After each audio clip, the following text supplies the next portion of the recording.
Don't Look for Lady Bluebell, written by Saturday. They say that things change when you observe them.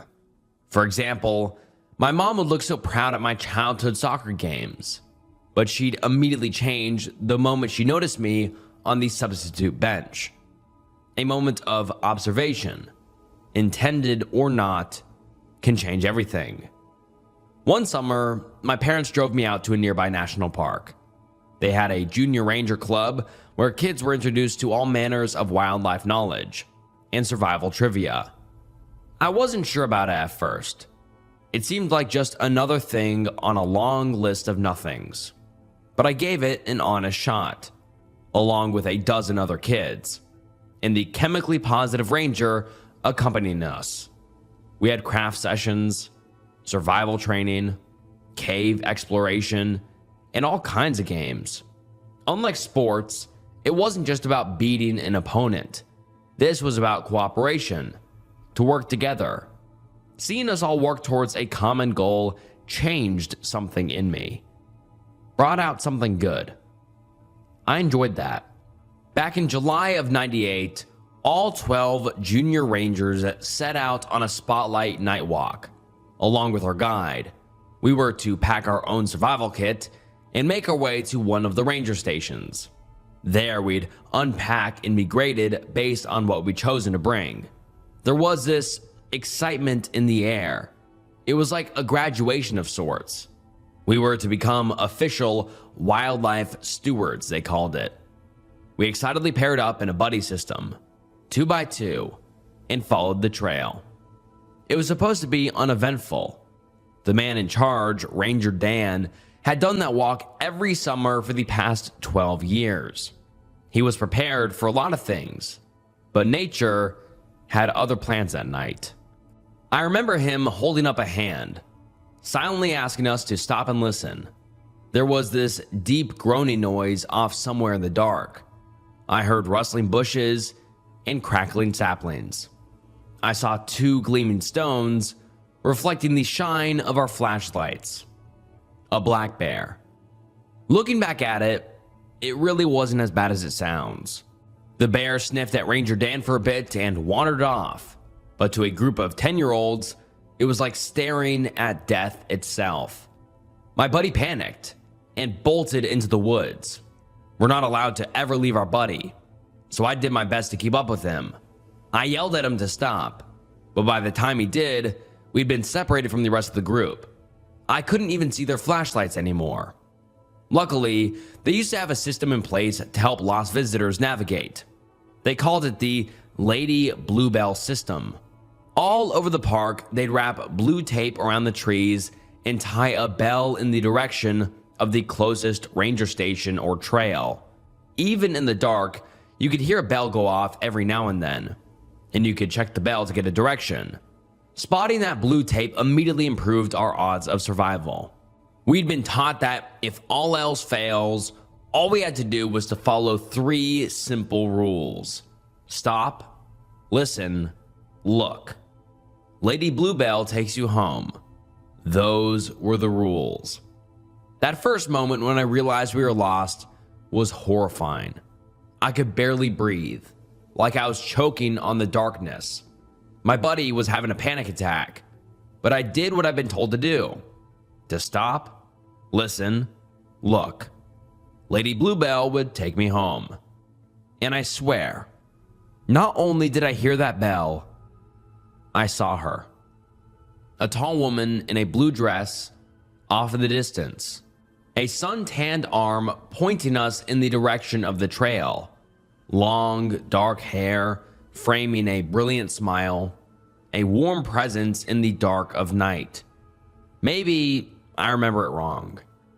Maybe she wasn't really there. But I think she was. My buddy and I were probably lost for no more than 20 minutes. We made our way back to the trail. Not long after that, we spotted flashlights in the distance. The rest of the night was nothing but praise from Ranger Dan, all the hot dogs we could eat, and scary stories told by a roaring campfire. I never told anyone about seeing Lady Bluebell. Not a living soul. My mom thought that night would be the end of my interest in the Junior Ranger Club, that it'd scare me away. But strangely, it had the opposite effect. I had used what I'd learned to survive to win.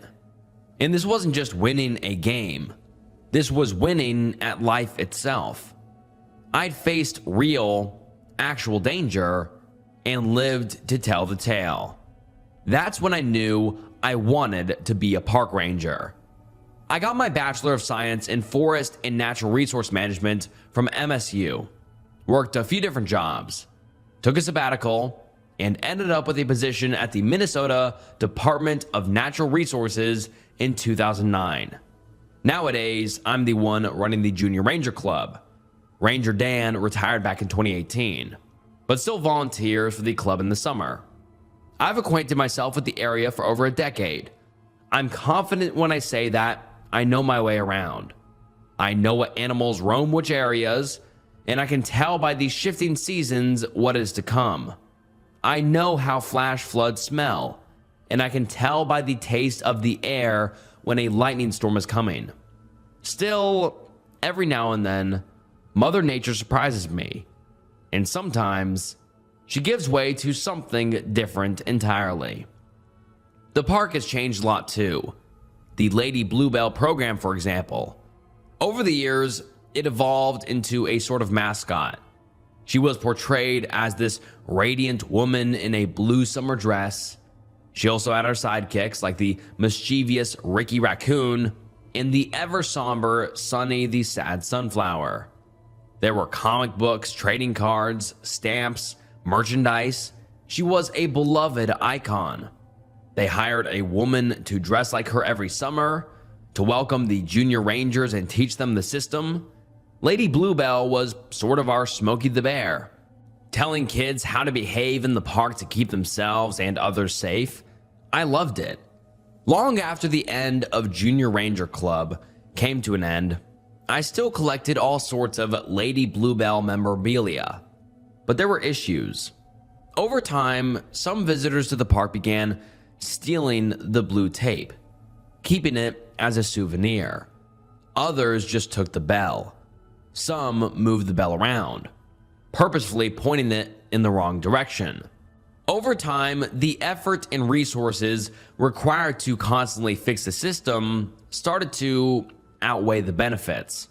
They officially ditched the Lady Bluebell Takes You Home motto in 2008 and retired the mascot entirely in 2011. I was sad to see her go, but it made sense. It just wasn't practical anymore. Times change. Now that you know me a little better, I want to tell you about one particular incident. Something I haven't been able to share with my friends and colleagues. It was late August. I was following our southeasternmost trail, mapping the movements of an elk herd. The leaves were just about to change color, and there was a tinge of cold in the air. Branches had started making snappier sounds, and the days were rapidly growing shorter. Autumn was just around the corner. That day, I was ready to head back when I spotted a plume of smoke just off my trail. Nothing big, possibly a campfire. I decided to give it a once-over, just in case. I came upon a small camp, a rough-looking one-man tent, neon orange, a hastily constructed campfire with what looked like a grilled squirrel. I caught a whiff of sweat coming off the tent, giving me the impression that whoever lived there had been around for a while. Looking at their choice of meat, I figured maybe a bit too long. "Hello?" I called out. "Anyone here?" I heard a shout in response and hurried footsteps. Someone falling, getting up, and then sprinting in my direction. At first, I was taken aback, thinking it might be a wild animal. Seconds later, a young woman crawled into camp.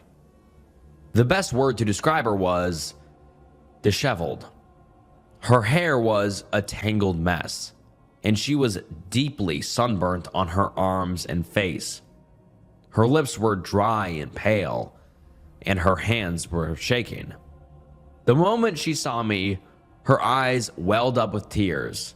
"Yes," she cried. "Jesus Christ, yes." She got up and flung her arms around me, crying onto my shoulder. Not just a sob either, but a full-on wail. She tried to say something, but every word got stuck in her throat. Did I make it?" she sniffled. "Am I out?" I sat her down, offered her some water, and asked her to calmly explain what happened. I can't believe my luck," she said. "I thought it was all over." I choked on my words. Nothing had prepared me for this. We weren't out looking for anyone. We hadn't been for months, maybe years. "It's okay," I said. Let's pack up. Let's get you home." Her name was Anya Baker. She'd been part of a company retreat and got lost somewhere along the way. She figured she'd been on her own for about 2 weeks, but there was no way to tell for sure. "The days kinda blend," she sighed. "You keep walking, and it might have been an hour or 2 days. It messes with your head." She was malnourished and dehydrated. I didn't think she had the strength to make it back. The closest ranger station was quite a way off. I asked if I could help her carry something, but she brushed me off. "I got this," she insisted. "Please, just get me home." We got back on the trail and started making our way back. I took out my radio to call it in. "I used to come here all the time," Anya said. "Never thought I'd get lost." "It happens to the best of us," I smiled. "You made it. That's what counts." I thought I did it right. I stopped, listened, and looked. Followed the bells. All of it. We don't do that anymore, I figured. I told Anya about how the Lady Bluebell program had been discontinued for over a decade. I complained about the sabotaged bells, the stolen tape, and all the stupid things that tourists had done over the years.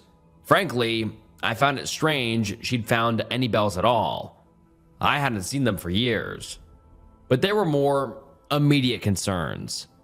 I'd never had trouble with my radio before, and now it was dead as a doornail. I brought out my backup batteries, but the radio stayed silent. Still, Anya was in better shape than I'd anticipated, so I figured we'd make it back by nightfall if we kept a good pace. About 200 feet down the trail, something started to feel wrong. The trail should have turned by then, heading west. Instead, it kept going north. Looking around, I couldn't see any of the usual landmarks. We continued for another 10 minutes, only to see the trail suddenly stop.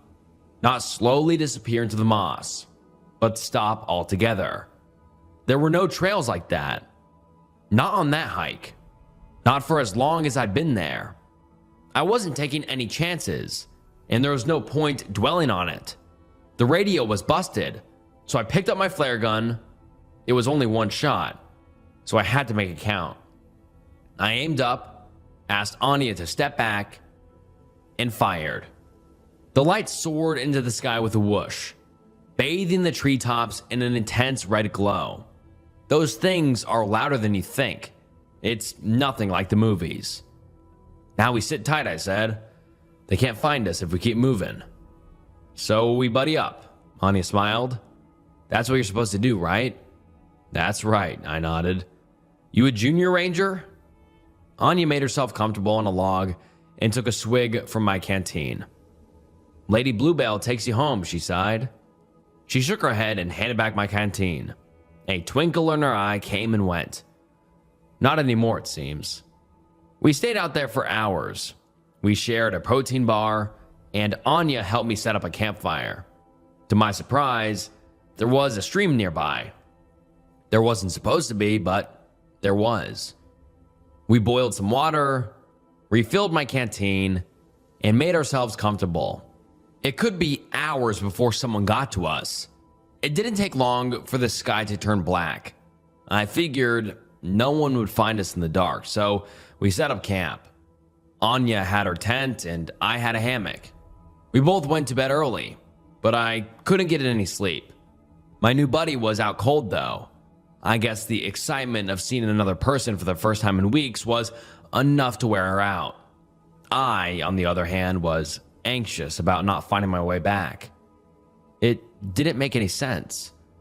I'd walked that trail 1,000 times. Somewhere in the space between the waking world and an uneasy sleep, I remember thinking about Lady Bluebell. Her 3 rules were simple: stop, listen, look. First, to stop, so you don't get more lost than you already are. Second, to listen. The sound of the bells usually travels much farther than the sight of the blue tape. And the third rule, to look, was a reminder to identify which way the bells were positioned. I remember thinking that we'd already done the first part. We'd stopped. A part of me wanted to listen, like I'd done back when I was a kid, to hear that bell and find my way back. As sleep faded from my mind, my eyes drifted into the dark.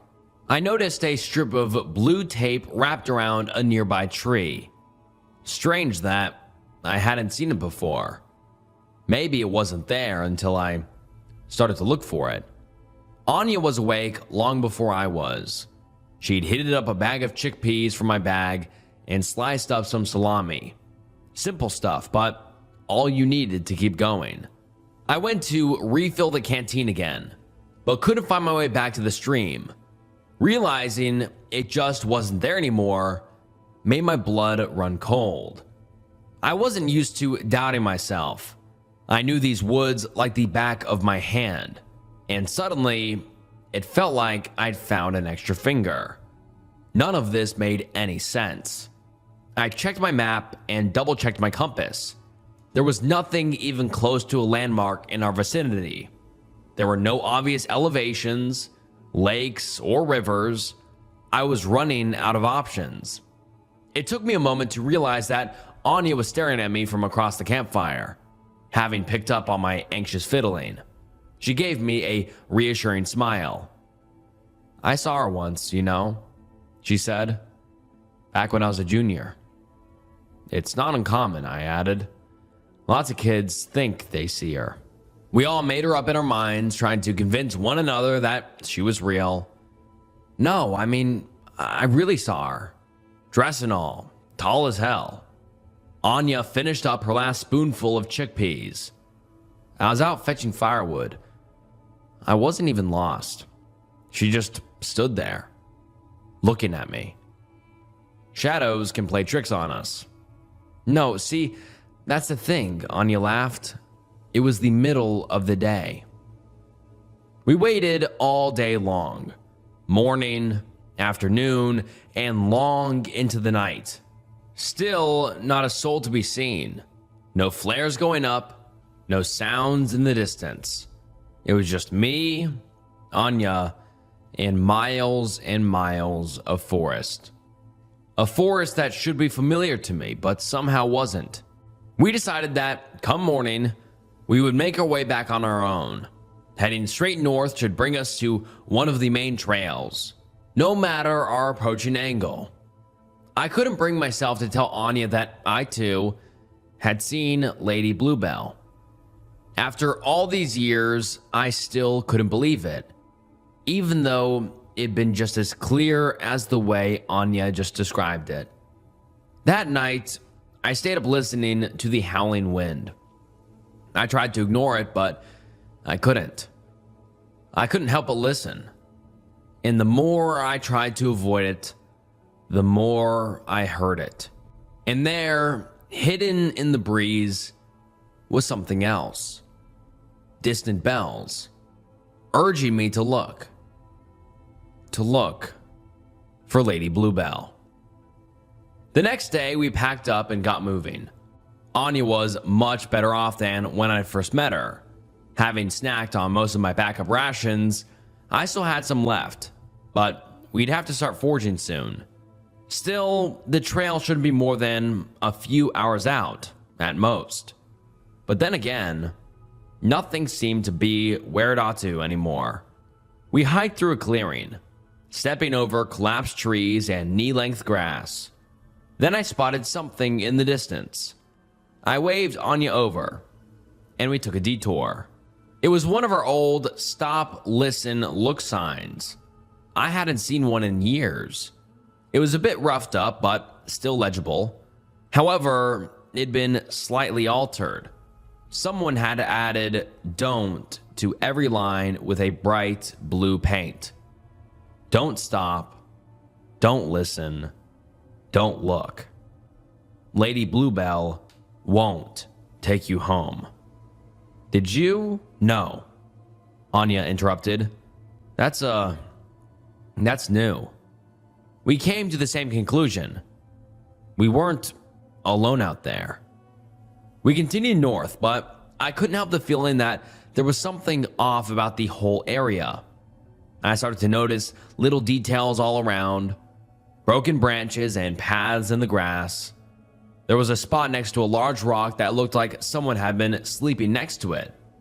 The tracks were pretty distinct. I even found a few footprints, and Anya swore that she'd never been there before. By late afternoon, I was getting worried. Not only had there been more footprints and tracks, but they were getting fresher. We slowed our pace, and I started to take a better look around. I needed to get an estimate of just how many others were out there. I was following the tracks of about 3 people when I saw another clearing ahead of us. It took me a few moments to realize that we had effectively walked in a circle. We were back at square one. I could even see the stop, listen, look sign in the distance. I brought out my compass, took Anya by the arm, and stormed off. We had to try again. I don't know when and where we got turned around, but we couldn't stop now. We kept going north, and this time I didn't put away my compass for a second. We settled into a steady jog, making sure the clearing stayed behind us. Anya kept a steady pace, even if she made a lot of noise. At one point, we stopped to drink some water. I looked back for a second, only to see something in the distance.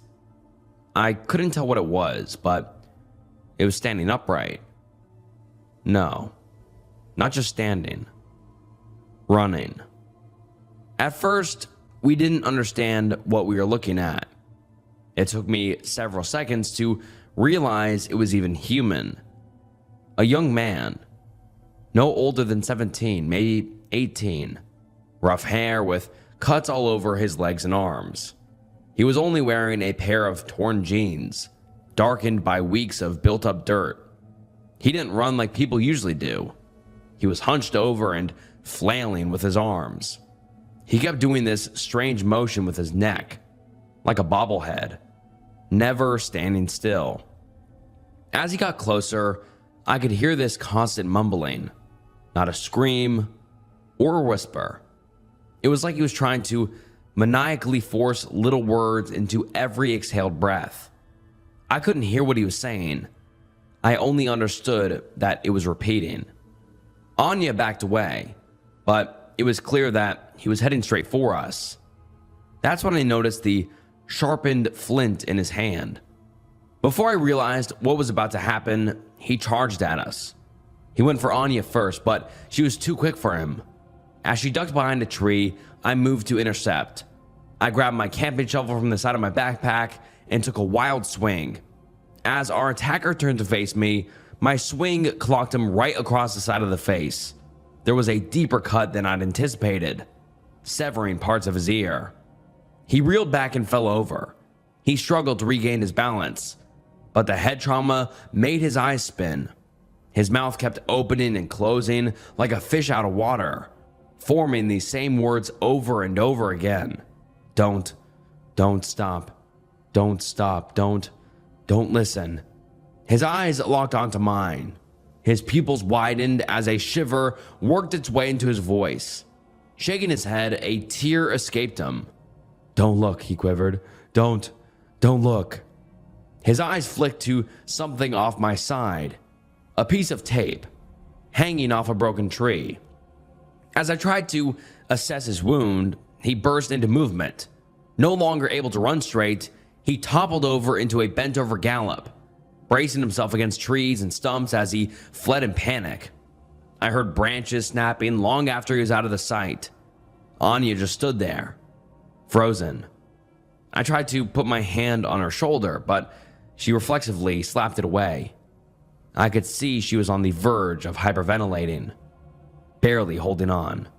Just give me a second, she said. Please. After that, we slowed down. I kept hearing noises in the distance, mumbled words and snapping twigs, and sometimes, when there was a sudden gust of wind, there'd be bells.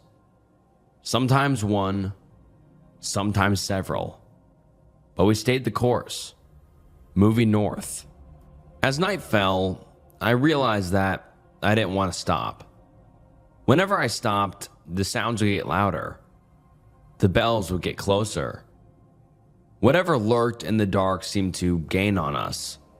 Even though nothing leapt out at us, and there were no more attacks, I had this constant sense of unease, like sleeping in gasoline right next to a wobbly candle.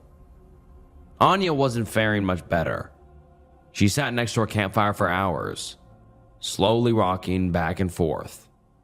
Sometimes I'd see her snapping her head in one direction or the other, as if reacting to a noise that only she could hear. I twisted and turned for hours, barely keeping my eyes shut. It felt like the night would never end. The more I thought about it, the slower time seemed to move. I remember staring up at the night sky, waiting for the moon to come into view. It never did. Anya told me she would wake me up before going to sleep so we could take turns keeping watch. It didn't do me much good though. I was just as awake as she was. I got about an hour's worth of sleep, all in all. Anya didn't get any. She didn't even bother to set up her tent. When I finally got up, it was still dark out. I checked my wristwatch, but it stopped just before midnight. Anya was still up, staring into the cinders of the campfire. We had plenty of firewood, but she just couldn't be bothered to put them on. I got up from my hammock and stretched. It's been more than a couple of weeks, said Anya. Time stopped making sense long ago. What was the last date you remember? Late July, I think. That's not too bad, I smiled. Just a couple of weeks out. I dug out the remaining salami from my pack and cut me a slice. I sat down across from her. At the other end of the campfire, I put a log on and watched the fire crackle back to life. Then something whispered in the back of my mind. An obvious question that I hadn't considered. Up until now, it'd been too absurd to ask. What year? Anya and I locked eyes. I could see the stark realization boiling in the back of her mind. I repeated the question. What year, Anya? Who's the president? She didn't respond. Something cold crawled up my spine as a thought settled. I didn't know who the hell was sitting across from me, or what they'd really seen. Where were we even going? We should pack up, she said, breaking the tension. It's still dark out. Sometimes it stays that way for a while. As Anya packed up, I felt deflated. She was holding something back. If we were to make it out, in any capacity, we needed to work together. Follow the buddy system. Anya, you're not making any sense. Sometimes it stays dark. She breaks the rules to keep us here. What are you talking about? I've been here so long that I don't know what's real anymore. I thought I could trick myself into forgetting, but she won't let me. She's there. She's always there. I didn't say anything. Anya kept pacing back and forth, scratching the back of her head. I wrote the damn sign, she growled. Because when you stop, she's there. When you listen, you hear her. And when you look, When you look. Anya grabbed my shoulder and turned me around. When you look, there she is. At first, I didn't see anything. Maybe I didn't want to. But there was that gnawing doubt in the back of my mind, something in my reptile brain telling me I was looking for something. Slowly, the shadows twisted. They bent out of shape, forming something new. With every blink of my eye, a picture created itself in the distance. A vague silhouette of a bone-thin woman. A few tufts of hair clinging to a decrepit scalp. A broken jaw hanging like a loose thread, swaying back and forth with a sudden breeze. A sour smell wafted my way, coating my tongue with a spike of ammonia. And of course, there it was. Her signature blue dress, assuring to one and all that there could be no mistake. Lady Bluebell. Anya, what is? I looked back, only to see Anya backing away. She was packed and ready to go. She'd taken my canteen, and I could see my pack lying next to the campfire, wide open. There was a palpable fear in her eyes, like a wild animal. I can't let her take me, Anya wheezed. I'm sorry, I'm so sorry. Before I got the chance to process what she'd done, a sound cut through the forest breeze. Bells. So many bells. I turned to see the broken woman towering over me. She was so much taller than expected. My legs buckled as I looked up at no less than a 9-foot-tall monstrosity. Her torn blue dress was lined with bells that chimed against every branch and root she passed over. She wasn't going to let me leave. She refused to be forgotten. I shouldn't have stopped, or listened, or looked. I stepped back and she stepped forward. Her feet barely touched the ground, floating inches above the moss. Her ivory eyes burrowed into me, shrieking with desperation. She wouldn't let me go home. She couldn't. I turned to flee. I ran and jumped and crawled and forced myself past every obstacle. I snagged my foot on fallen rocks. I tumbled down a sudden slope, dropping half my gear. I stepped through a shallow mire, drenching myself in cold water all the way to my knees. I bloodied my hands and feet and face, but I kept going.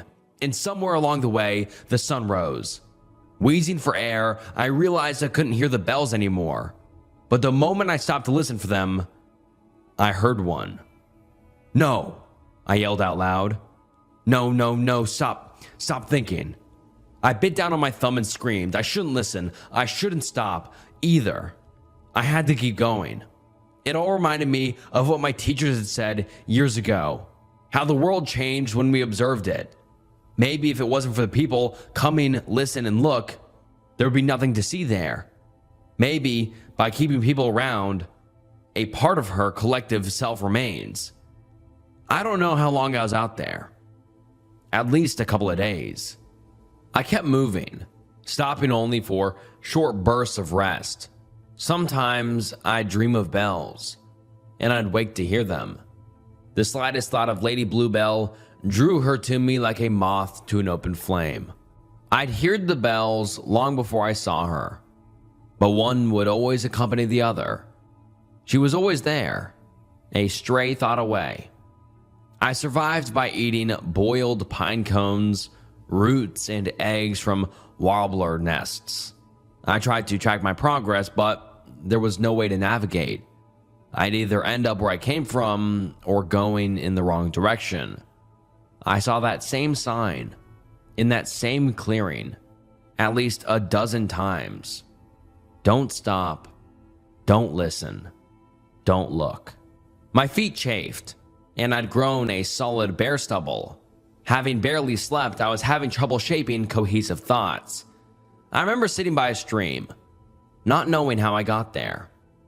Maybe the same stream I'd seen that first day of meeting Anya. I was wringing out my socks and trying my best to ignore my shivering hands. I felt so weak that I couldn't remember what strength felt like. Just getting back on my feet felt like such a monolithic task that I couldn't force myself to do it. I resigned to sitting there with one naked foot in the ice-cold water.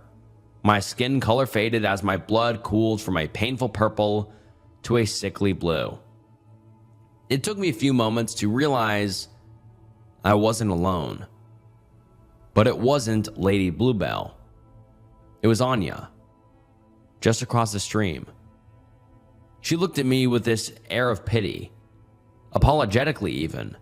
It took me a few seconds to notice the makeshift spear she'd whittled, using the Swiss Army knife from my pack, no doubt. "I really am sorry," she said. After she feeds, she calms down. When she's calm, you can get out. I had to bring someone new in. The others are too fast, too clever.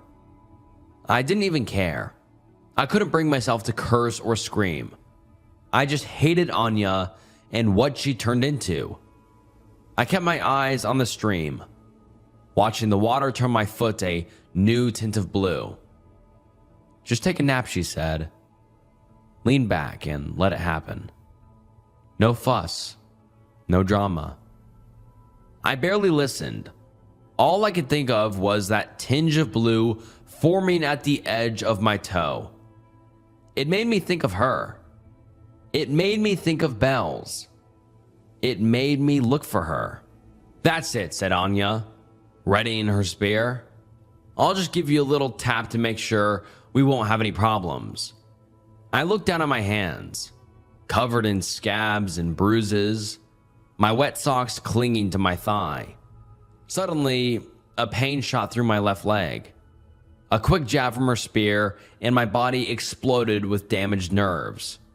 It was as if a burst of electricity shot through me, forcing me out of my lethargy. As my blood mixed with the stream, I could feel my heart beating out of my chest. I crawled backwards, unable to put any weight on my leg. Anya backed away, staying just close enough to make sure Lady Bluebell was properly fed. And the lady was already there. Maybe I'd listened too long, or looked too hard. Maybe it was just the blue tint of my toe. Whatever it was, my thoughts had drawn her to me. And this time, I couldn't run. I heard the bells dragging my way, and saw a long shadow cover the ground. I looked back for a moment, catching a glimpse of her dead eyes coming my way. "Lady Bluebell didn't take you home anymore." I couldn't run, but I had to try something. Anything. I tied my wet socks together into a makeshift blindfold and put it on as tight as I could. I pushed my wet fingers into my ears and screamed. I figured that if I couldn't listen or look, maybe she'd be less interested in feeding on me. I focused on the pain in my leg as hard as I could, letting it envelop my thoughts. I knew she was closing in. My pulse went haywire, begging me to panic, to look back, to listen for threats, and run, to know what to expect, and prepare myself. But I didn't. There was the soft touch of a cloth against my head. Little pieces of metal bells dragged across my body as Lady Bluebell passed me by. She didn't care for someone who couldn't look or listen. But Anya could. Anya did. Keeping the sock blindfold on, I flopped onto my belly. I kept my fingers in my ears, screaming until my throat was raw. I felt a thumping in the ground as something was dropped, and quick footsteps in rapid succession. Someone was running. Then a sudden stop. For what felt like an eternity, it was just me and my thoughts. Maybe she got away. Maybe we both made it. Then something meaty bumped into me. Something warm and wet. It splattered onto my clothes and stained my face, drowning the air with a stench of blood. There was a reverb in the air, like the vibration of a scream. But I didn't turn to look. I didn't turn to listen. and I refused to stop. Hours later, I made myself a crutch. I pressed wet moss into my ears and kept the blindfold tight. Blind and deaf. I forced myself forward. It was just inches at a time. And every step of the way shot through me like a bolt of lightning. And somewhere along the way, I felt a solid trail under my feet. Taking off the blindfold, I started to notice familiar landmarks. My clock started ticking, and my radio burst to life. I was back on familiar ground. Maybe Anya had been right. Lady Bluebell was more relaxed after her feeding. Civilization was just around the corner, waiting for me to observe it once again. I'd been gone for 6 weeks. It was none other than Ranger Dan that came across me, leading a group of junior rangers across the same trail as all those years ago. And yes, he had hot dogs. Now that some time has passed and my leg is healed, I've retreated to an administrative position. I keep my exposure to the park minimal. I haven't told anyone about what really happened. Not only because it sounds completely insane, but because knowing about it might actually put them in danger. I might not get along with everyone, but I wouldn't wish for anyone to come looking for Lady Bluebell. Anya Baker was, indeed, reported missing from a company retreat about 8 years prior. The strange young man was a mystery. No one matching his description has been seen for years. Looking back at it, it feels so obvious. Anya had been so frantically preoccupied with fighting her way forward that she never really considered the very first rule: to just stop. Perhaps there is some greater lesson to be learned.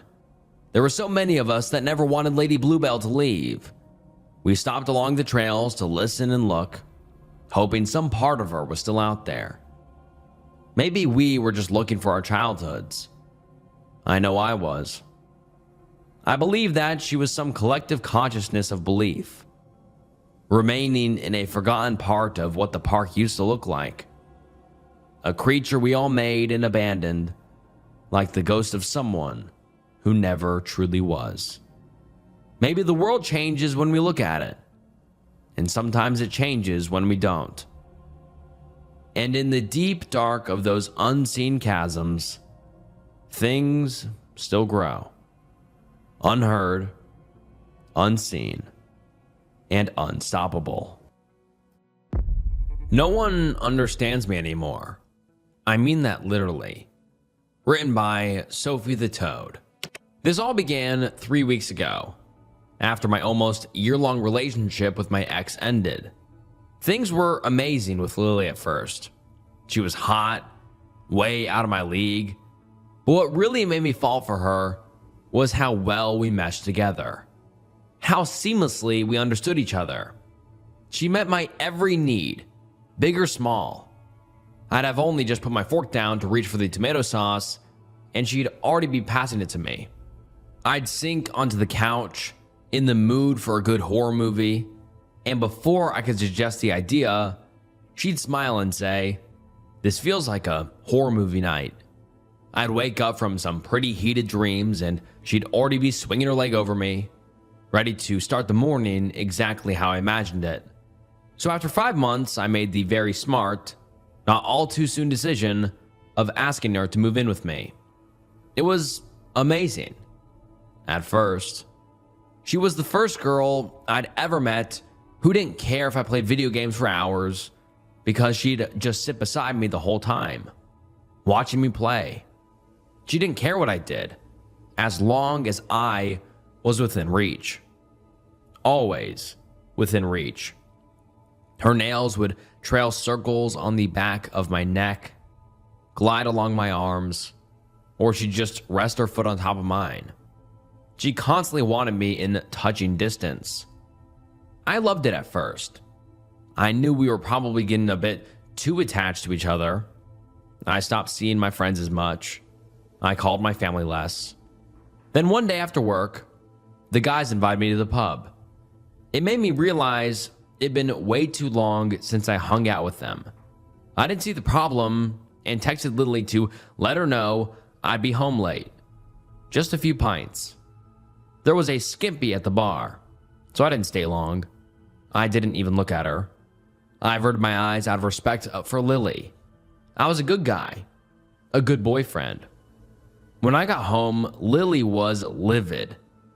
You went to the Skimpy's bar? There wasn't a bar in our rural mining town without Skimpies, and I barely even stayed an hour. But I didn't argue. I felt guilty at the hurt in her eyes as she sobbed into my chest. I didn't realize she'd feel so hurt by it, but of course she would. I never should have gone, so I stopped going out to the pub with the guys. I thought it was these Skimpies that were the problem. So when the guys invited me to play golf, I thought it'd be no big deal. It was completely innocent. Wrong. She was livid at me again. You don't even like golf, she cried out. I just wanted to see my mates, I said carefully. So you'd rather spend time with them than me? Babe. I was shocked seeing this insecure side of her I'd never seen before, and definitely a little off-put. Was she being serious? I am allowed to see my mates, right? I said it slowly, hoping it'd make her understand how ridiculous she was being. And it did. She sighed, her anger dissipating, replaced by the sort of sadness that reminded me of a kicked puppy. It made my stomach clench in guilt. I'm sorry, I just missed you, she said. After that, she stopped being livid whenever I went out without her. Instead, she punished me quietly. If I came home from playing pool at a mate's house, she'd barely look at me, barely speak. I'd feel sick with guilt even though I knew I'd done nothing wrong. The breaking point was lunch with my mom. I got home, and she gave me the exact same attitude she always did, acting all cold and distant and miserable, which in turn made me miserable. I'd had enough. I was sick of it. Are you serious, Lily? You're seriously going to make me feel bad about seeing my own mother, the woman who gave birth to me? I'm sorry, she said, tears in her eyes. I just get jealous. Of my mom? That's insane. She stepped closer. Well, maybe I just want you all to myself. Is that really so bad? She murmured softly. For a moment, I was in a trance, forgetting why I was mad in the first place as she stared up at me from under her lashes, her soft lips pressed into a little pout. I knew if she touched me, I'd cave. So I stepped back. I don't think I can do this anymore, I said quietly, refusing to meet her eyes. If I did, I wouldn't be able to say it. I think we need a break. A break? She scoffed. Or a breakup? I didn't answer. Let me make the decision for you, she said. Good luck finding anyone else who understands you like I do. She packed her things and left. I stayed silent, even though one word from me would have stopped her, even though I wanted to stop her. This was for the best, for me and for her. She was too attached. It wasn't healthy for either of us. The weekend was hell. I'd sit in front of my console, staring at the loading screen, remembering her fingers in my hair, her constant touch, her steady, comforting presence. And then the house would feel unbearably empty. When I went back to work, everyone could tell I was in a foul mood. At the time, I didn't notice anything strange about that day. Looking back now, I don't know how I missed it. Everything all right, mate? You and your missus have a fight? Greg, my older manager, asked. He was a good bloke. Always had been. I fucked it all up. I mumbled without thinking. It was the only sentence my brain seemed capable of forming. Oh, you're both doing well then. That's great, mate. Must just be a bit hungover, eh? Greg said with a wink. I frowned at him, but I was too wrapped up in my own head to notice how little sense his response made. It wasn't until the next shift that I really started paying attention. Jerry and the boys are meeting at the pub later. Joining us, Harry? Lachlan asked. I blinked. My first instinct was to say no, that I wasn't in the mood. Then I realized there was nothing stopping me anymore. No one waiting at home. And a pint with the boys sounded better than going back to an empty apartment, where everything reminded me of her. Yeah, sure, I said. Ah, bummer. The missus still has a problem with those skimpies, does she? You should really tell her they've got nothing on her and her banging body. Lachlan chuckled. Don't talk about her like that, I snapped. Then I frowned, the words catching up to me. I said I'll come. We broke up. Didn't Greg tell you? Still don't get what she's doing with a guy like you. You're what, a 4? Nah, like a 3.5. Lily is a solid 10. I stared at him, annoyed as hell, but more confused than anything. Why wasn't he listening? We broke up, I said slowly. Honestly, I get why you don't hang out with the lads anymore. If I had a woman like that waiting for me in my bed, you boys would never see me again. Lachlan laughed. I just looked at him, wondering if he was deliberately fucking with me, and briefly imagining my fist connecting with his acne-scarred face. Just shut the hell up, I said. Tell her hi from me later on, he smirked. Tell her I could show her what a real man is like. I was seconds away from punching him when Greg called us over. That night, I joined the lads at the bar, and I still caught myself averting my eyes from the skimpy, even though I had no reason to anymore. It felt wrong, like muscle memory I couldn't shake. And irritatingly, Lachlan was right. No one compared to Lily. The boys looked genuinely shocked when they saw me. What are you doing here, mate? Isn't you and your missus' anniversary today? Greg asked. It was 1 year exactly, but we weren't together anymore, and I was past exhausted with this. Guys, we broke up. Are you messing with me or something? It isn't funny. It's kind of fucked up, actually. You just left her at the house? That's low, bro. Who would leave a girl like that at home? We broke up. It was pointless. They were purposefully ignoring me, and I couldn't understand why. For the next half hour, they kept shooting me weird, dirty looks, judgmental ones. Lachlan just smirked, like this meant it was finally his chance with Lily. But Lily wasn't here. Why did they think she was still around? What the hell was wrong with them? Your pale ale? The waitress said, setting a beer in front of me. I ordered a Guinness, I frowned. Normally, I'd just accept it. I hated making a fuss, but between the boys and the constant misunderstanding, something in me snapped. Yes, this is your pale ale, she said slowly, like I was stupid. I know, but I ordered a Guinness. Sir, this is a pale ale, she said again, irritation creeping into her voice.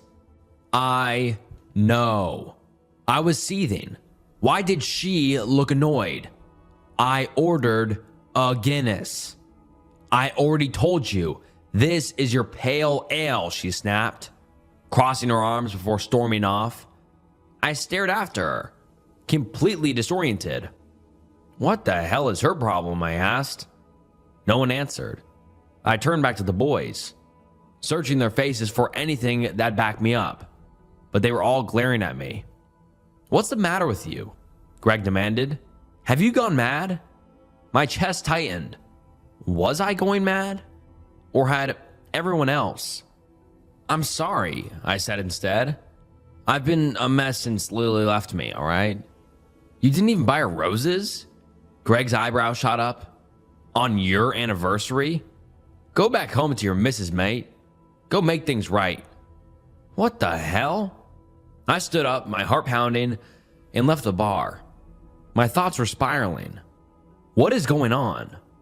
At home, I called my mom. I needed to be grounded. I needed something familiar. Her voice had always been able to pull me back when everything else felt wrong. Hey, Mom, I really need someone to talk to, I said. I'm good, honey. What about yourself? She replied. The answer immediately put me on edge. It didn't match what I just said at all.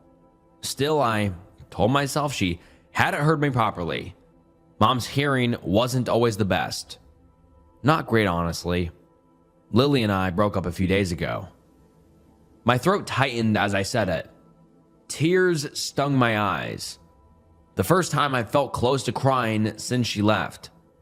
Talking to my mom always did that. Like I could finally let my guard down. Did she like the flowers? What flowers did you get her? I hope you cooked her a good dinner too. You've got a good one there, Harry, Mom said cheerfully. My body went cold. No, there was no way she was ignoring me too. My mom wouldn't do that. She'd never be that cruel. I tried again, slower this time. Mom, we broke up.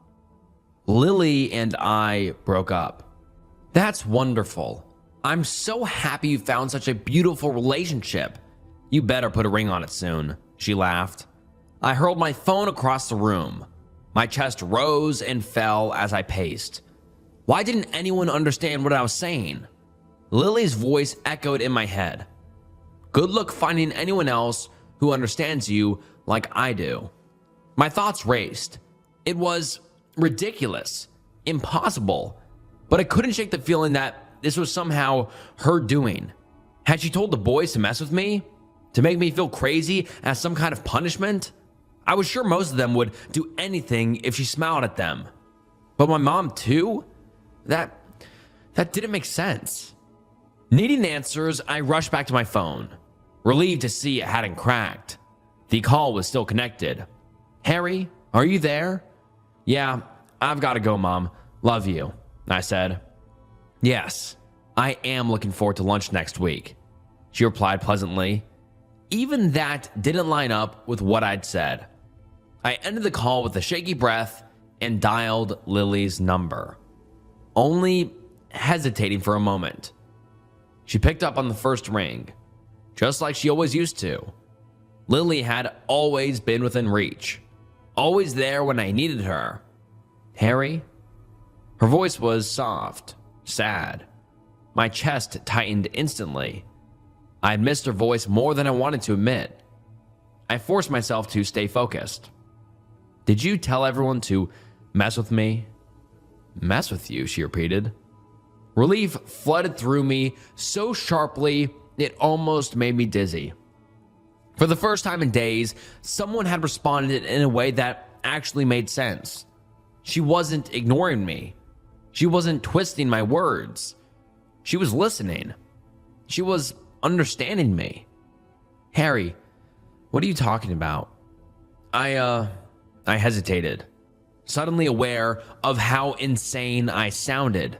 Still, I couldn't let it go. It's just, everyone is ignoring me. They're not listening to a thing I'm saying. They're making me feel crazy. And I remember the last thing you said to me was, good luck finding anyone else who understands me like I do. She went quiet. The silence stretched unbearably. My heart hammered in my chest. I said that because I was hurt, she said finally, her voice low. Guilt stabbed straight through me. I'd never wanted to hurt her. That had never been my intention. What do you mean everyone is ignoring you? She asked. She sounded genuinely confused, concerned even. I dragged a hand down my face. It's like they're pranking me. I'll say one thing and they'll respond with something that makes no sense. I can't get through to anyone. Saying it out loud only made it feel worse, unreal, like I was describing someone else's breakdown. I understand, she said. My head snapped up. You do? Yeah. Since coming back to live with my parents, seeing my friends again, I don't know. It's like no one's on the same wavelength as me. I can't connect with anyone either, Harry, she said quietly. Not since you. My chest ached. That wasn't what I meant. Was it? I miss you. The words tumbled from my mouth before I could stop them. They felt right to say. I did miss her. I miss you too, but you're right. This is for the best. When I moved out there, all I had was you. I guess I got pretty attached. It was hard to make friends. I was jealous you had so many people. And all I had was you. She sighed, and the sound twisted something deep in me. I remembered those moments clearly now. Her jealousy, her insecurity. I'd always brushed it off.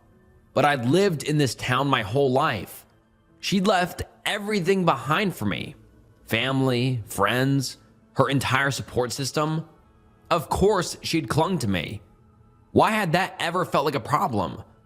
Why hadn't I just brought her along more, instead of insisting on doing things my own? The more I thought about it, the less sense our breakup made. The unease I'd felt around her dissolved, replaced by regret so sharp it made my chest hurt. I want you back, Lily. I'm so sorry for neglecting your feelings. I was a shit boyfriend, I said. I want you back too. Hope surged through me, but I think we need a little more space. It's nice being around family and friends again. I'm remembering who I was before you. Something inside me cracked. I didn't want to remember who she was before me. I didn't want her to be okay without me. I wasn't okay without her. Give it another week. Then I'll come visit and see if we still have something, she suggested. The thought of another week without her made my chest ache, but I swallowed it down. Okay. That whole week, the only thing keeping me sane was knowing I'd see her again soon. The insanity never stopped. People continued misunderstanding every word I said. Everyone still acted like Lily and I were together, like nothing was wrong. I'd order a chicken parm at a restaurant and get spaghetti instead. And then, finally, she came back. I picked her up from the train station and scooped her into my arms. She was just as stunning as ever, smelling amazing despite being in a stuffy train for 7 hours. Her laughter was like music in my ears. I'd never been more ecstatic in my life. We spent most of the evening in bed, and when we were physically exhausted, I rolled over to look at her and said, I'm never letting you out of my sight again. Finally, you know how I feel, she smiled, rolling her eyes. She moved back in. At work, I was in a better mood than I'd been in for 2 weeks. Greg noticed. Someone's happy. Yeah, I said, accepting that people were going to misinterpret everything I said these days. I didn't care anymore. I had my beautiful girl back. I got her back, I said with a happy sigh. Greg frowned. Who? Lily? His eyes widened. Did you two break up? Yeah, man. I paused. He understood what I said. He actually replied with something that made sense for once. I narrowed my eyes. So, you were messing with me? Greg looked at me like I was an idiot. Messing with you?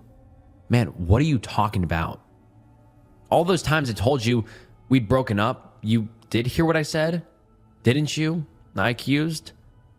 Man, He paused, furrowing his brows like he was confused now. Huh. That's weird. What? I scoffed. You did tell us, he said in a sudden, shocked realization. You said it to Jerry 5 times in a row. We broke up.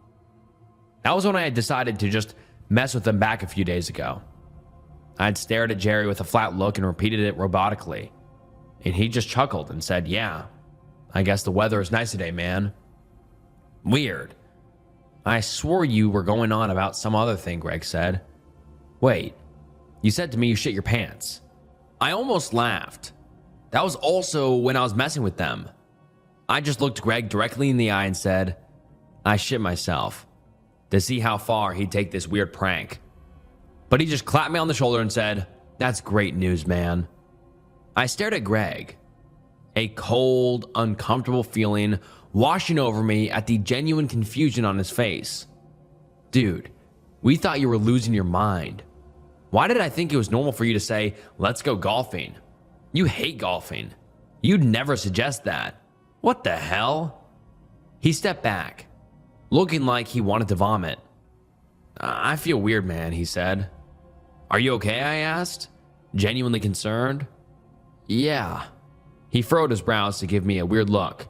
Let's get back to work." It stuck with me all afternoon. They had all been genuinely hearing things I wasn't saying. The other guys started understanding me again too. Even they seemed creeped out by something. "It's like some voodoo shit," I heard Jerry mutter to Lachlan. Lachlan almost looked scared when he looked at me now. I didn't let it spoil my mood. I was a little weirded out, sure, but I had my beautiful girl back. Everything felt right again. "How's your day?" Lily asked when I came home. I hugged her immediately and breathed her in. She was like a drug. Her scent, her warmth, my entire body relaxed. Good, but a lot better now. Over the week, the boys invited me out more than usual. They were persistent, but I refused every time. All I wanted was to be with Lily. I canceled plans with Mom.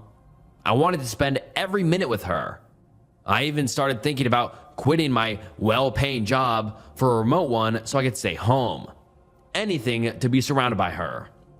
Until one day, the boys cornered me at work. They all looked worried, even Lachlan.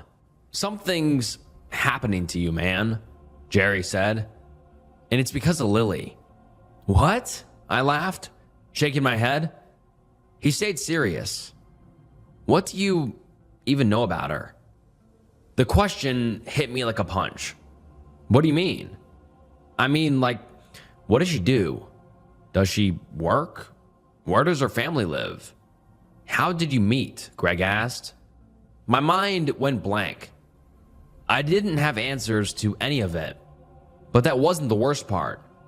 A strange part of me, something old and buried, screamed that something was wrong, like a threat hovering just out of sight. "She doesn't work," I said. "Does she?" I wasn't sure. "I make more than enough to support us both," I shrugged. "Besides, she's easy to provide for, and she catches the train to see her family, so obviously they must live in the city." "You don't know where her parents live?" Jerry demanded. "Have you ever even met them?" Of course I had. Had I? My stomach twisted. "When did you pick her up from the train?" Lachlan suddenly asked. I frowned. Why would he ask that? "On Saturday," I said. All their faces drained of color. "Seriously, what is wrong with you guys?" I asked. "The train doesn't run on Saturdays, Harry," Greg said, looking sick again. "So, what are you saying?" I folded my arms. "She's been lying to you. And she's doing something really weird to you. And us. We didn't understand what you were saying for a full week, Harry. Do you know how freaky that is? And now, when we think back on that week, it's like there was an evil presence with us. Something controlling us. Something's wrong with that chick." "Don't talk about her like that," I spat. "How did you meet her, Harry?" Greg repeated. "I don't know," I snapped. They all looked at each other, like I just confirmed something for them. "You need to get away from her. She's some sort of..." Jerry trailed off, like he knew the word he was about to say sounded ridiculous even to him. "Fuck this, I'm leaving early." I turned away from them. We've never even met her, Harry. I could have sworn we had, but we haven't. Has your mom even met her? I kept walking because I didn't want to admit the truth. I don't know. I was desperate to get back with her. At home, she opened her arms and I melted into them. The guys were saying some weird stuff today. I mumbled into her hair. Just ignore them, baby. They'll never understand what we have, she hummed. I took a few days off work. The boys blew up my phone, but I told them to leave me alone. One night, I was looking for my hoodie, my favorite hoodie. It was cold and I needed it. I wondered where it could be when I noticed for the first time, the room. It was just a normal room at the end of the hallway, but I'd never seen it before in my life. I blinked. How could I not know there was a whole room in my own apartment? I went inside. It was small, a basic spare room with a bed, a desk, a wardrobe, but in the middle of the floor, a triangle of candles was laid out, and in the center of it sat my hoodie. My favorite book, the one I'd been missing for months, and my toothbrush, also missing for weeks. I stared at them in shock, stepping closer. Don't touch anything. Come back to bed, baby, her voice said behind me. I turned, and even though unease crept in, I couldn't help but smile at her cute, sleepy face. What is all this? I asked slowly, in some sort of haze. She shrugged. My eyes flicked back to the bed, and a strange thought hit me, almost funny. Lily, when you left, I began, did you ever actually leave? She chuckled. Of course I hadn't, Harry. I'd never leave you. You'll always be within my reach. I went back to bed, and now, as she sleeps beside me, I'm typing this out on my phone. There's a part of me that knows something is wrong, that I'm under some kind of spell. I can feel the small voice in my head telling me to get out, but it's getting quieter. Maybe the boys are right. Maybe I know they are. But has she really done anything I don't want? She wants me forever. I want her forever. I suppose the only reason I'm writing this at all is because I'm afraid I'll forget I ever felt differently. Because I feel really forgetful these days. And maybe I just want to see what other people think. If a beautiful girl wants me all to herself, every day, for the rest of my life, is that really so bad? It's what I want, isn't it? My neighbor used to peek at me over her fence when I was little. Her fence is 10 feet tall. Written by Sophie the Toad. I didn't realize my new customer used to be my neighbor until I pulled into her driveway. The street name had sounded vaguely familiar when I first read it. A few landmarks on the drive over had sparked something in me. Nothing solid though, just a prickling sense of recognition I couldn't place. It only clicked when I actually saw my old childhood home sitting right beside my customer's property. I know it's strange that it took me so long, that I hadn't recognized anything when I put the address into Google Maps. But my uncle moved me out of this quiet neighborhood when I was 6. I barely remembered anything about living on this street or in that house. My girlfriend, Ellie, said that wasn't quite normal. Told me gently that it was probably my brain blocking things out on purpose. I sat gripping the steering wheel long after I'd parked, staring at my childhood home.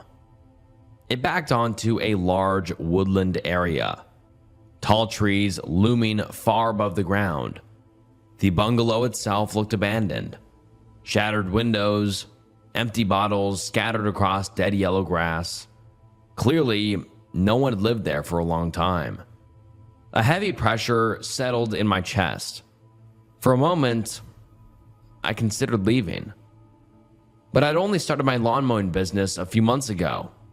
I needed the money. This woman was only my third customer so far. She hadn't called like the others. She'd emailed instead. Am interested in your service. Every week Sunday work? Question mark, question mark. I replied that Sundays were fine and asked for the address. She sent it, followed by another message. Door left open Sundays. Money on table. Help self to drink. And meal. It struck me as odd that she'd contacted someone who lived an hour away instead of a local business, but she'd promised a generous tip. Still sitting in the van, I tried to remember my old neighbor. Elderly, maybe. The emails felt that way. But when I searched my memory for her face, I came up blank. Just another thing lost to my strange childhood amnesia. Her lawn was wildly overgrown. Knee-high grass, thick and uneven. The house itself was perfectly normal. A neat two-story place with a front porch.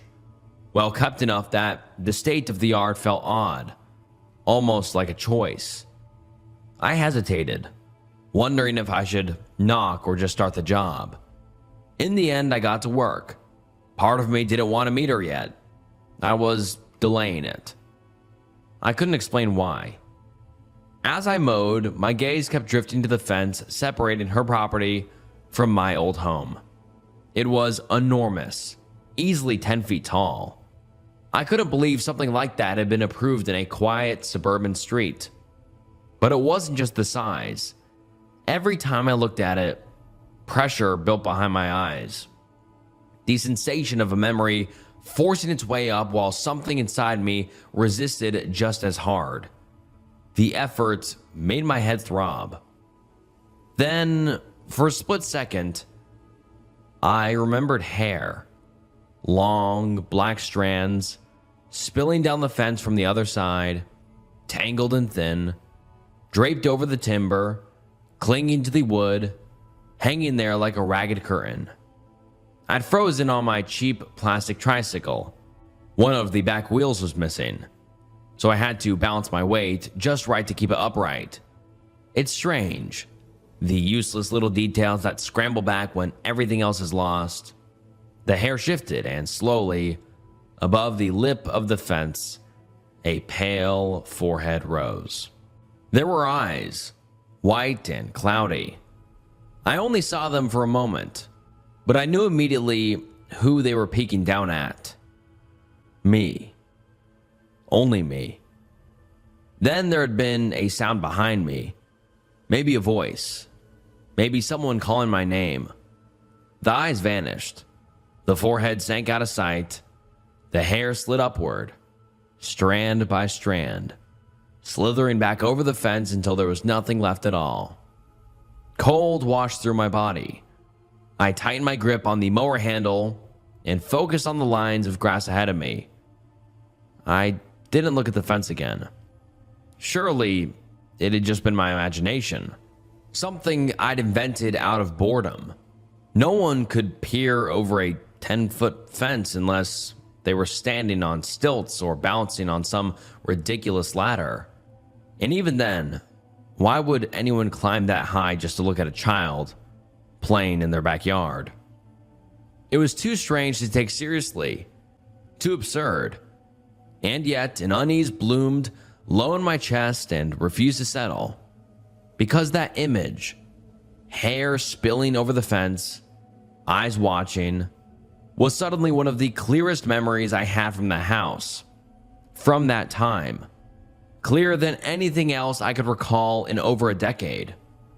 I shook my head, forced the image away, and got back to work. An hour later, the lawn looked respectable again. I packed my equipment back into my uncle's van. Then I remembered the money. I knocked on the front door and waited a bit. She did say to let myself in, but it felt wrong to just waltz into a stranger's house. I waited another few minutes before finally reaching for the handle and stepping inside. "Miss Ramona? Are you home?" I called out. remembering her last name from the email address. One of the first things I noticed was the ceiling. It was unusually high. It made the space feel wide and open, almost cavernous. It also made it incredibly cold inside. Goosebumps rose over my arms. Most of the ground floor was open plan, so I spotted the kitchen right away, where a wooden table sat by the counter. There was money laid out neatly on top of it. Beside it, a glass jug filled with what looked like lemonade, ice cubes floating inside, a clean glass, a sandwich on a plate. She'd said to help myself. Still, I hesitated. I felt silly to be cautious, but I hadn't even met her. I picked up the money and nearly choked when I counted it. 4 $50 notes. I only charged $60. She'd mentioned a tip, sure, but this was excessive. What if she was elderly? What if she'd miscounted? I took 100 and left the other 100 on the table, just in case. That was when I heard something upstairs. A wheeze, wet and uneven, like air being dragged through damaged lungs. After that, 2 sharp creaks snapped through the house in quick succession. Floorboards protesting under sudden weight. My body went rigid. Someone was definitely home. I stared at the staircase. Hello? My voice rang out too loud in the open space. Miss Ramona? No answer. I edged closer to the stairs despite myself, my heart beginning to pound. The noises replayed in my head. What had made them? Had she fallen? Was she hurt? If she was elderly, I told myself, I should check. That was the decent thing to do. But another part of me was screaming to leave. The feeling was sudden and absolute, like stepping into a place you were never meant to enter, like bait. After a moment, I turned back to the table. I picked up the sandwich so I wouldn't seem rude, my hands clumsy and shaking, and then I got out. When I drove home, I sat in the van for a long time with the engine off. The sandwich rested on the passenger seat. Eventually, I opened the bread. Inside was butter and raw, red meat. I swallowed, then noticed something else threaded through it. I pinched it between my fingers and pulled. A single hair slid free. Dark. Absurdly long. I told my girlfriend what happened, but left out the part about my strange memory. Ellie laughed. You're scared of a little old granny? I don't know if she's a granny, I said. I've never met this woman. She could be a man for all I know. Are you sure? You said she was your old neighbor, she said. Her eyes soft but insistent. That gentle look she always got when she was trying to probe something about my childhood. Are you sure you don't remember anything? That long black hair entered my mind again. At that moment, I remembered something else. I remembered a single strand had caught in the fence, drifting in the breeze until it detached and floated down to my 6-year-old self. I remembered plucking it from the air and then playing with it carefully so it wouldn't snap. I had wrapped it around my arm, amazed I could coil almost the entire length up my little forearm, like linen around an Egyptian mummy. I shook my head at Ellie's question and told her about the inedible sandwich instead. Ellie laughed again, shaking her head. The poor woman probably has dementia. A week later, I went back. I didn't want to, but Ellie had made me realize I was being ridiculous, and the money mattered. If we ever wanted to move out of my uncle's house, we needed it. My stomach churned the whole drive. Before I even started the mower, my eyes went to the fence again. I remembered long, curling fingers reaching over the top, and once more, I remembered seeing half a face peering down at me, just eyes and a forehead visible above the timber, watching. I reluctantly went inside to collect my payment. This time she'd left $300 on the table. Beside it, a note, the handwriting thin and spidery. Take all money. Why no drink? My gaze drifted to the jug of lemonade. I filled a glass, intending to pour half of it down the sink to make it look like I had had some. Instead, for some reason I couldn't explain, I took a small sip. It was cold, sweet, good. After that, the memories returned, stronger than ever. I had a dream that night, a dream about food being thrown over an enormous fence. Sometimes it was a roast chicken, still warm inside a plastic bag, juices sloshing against the sides.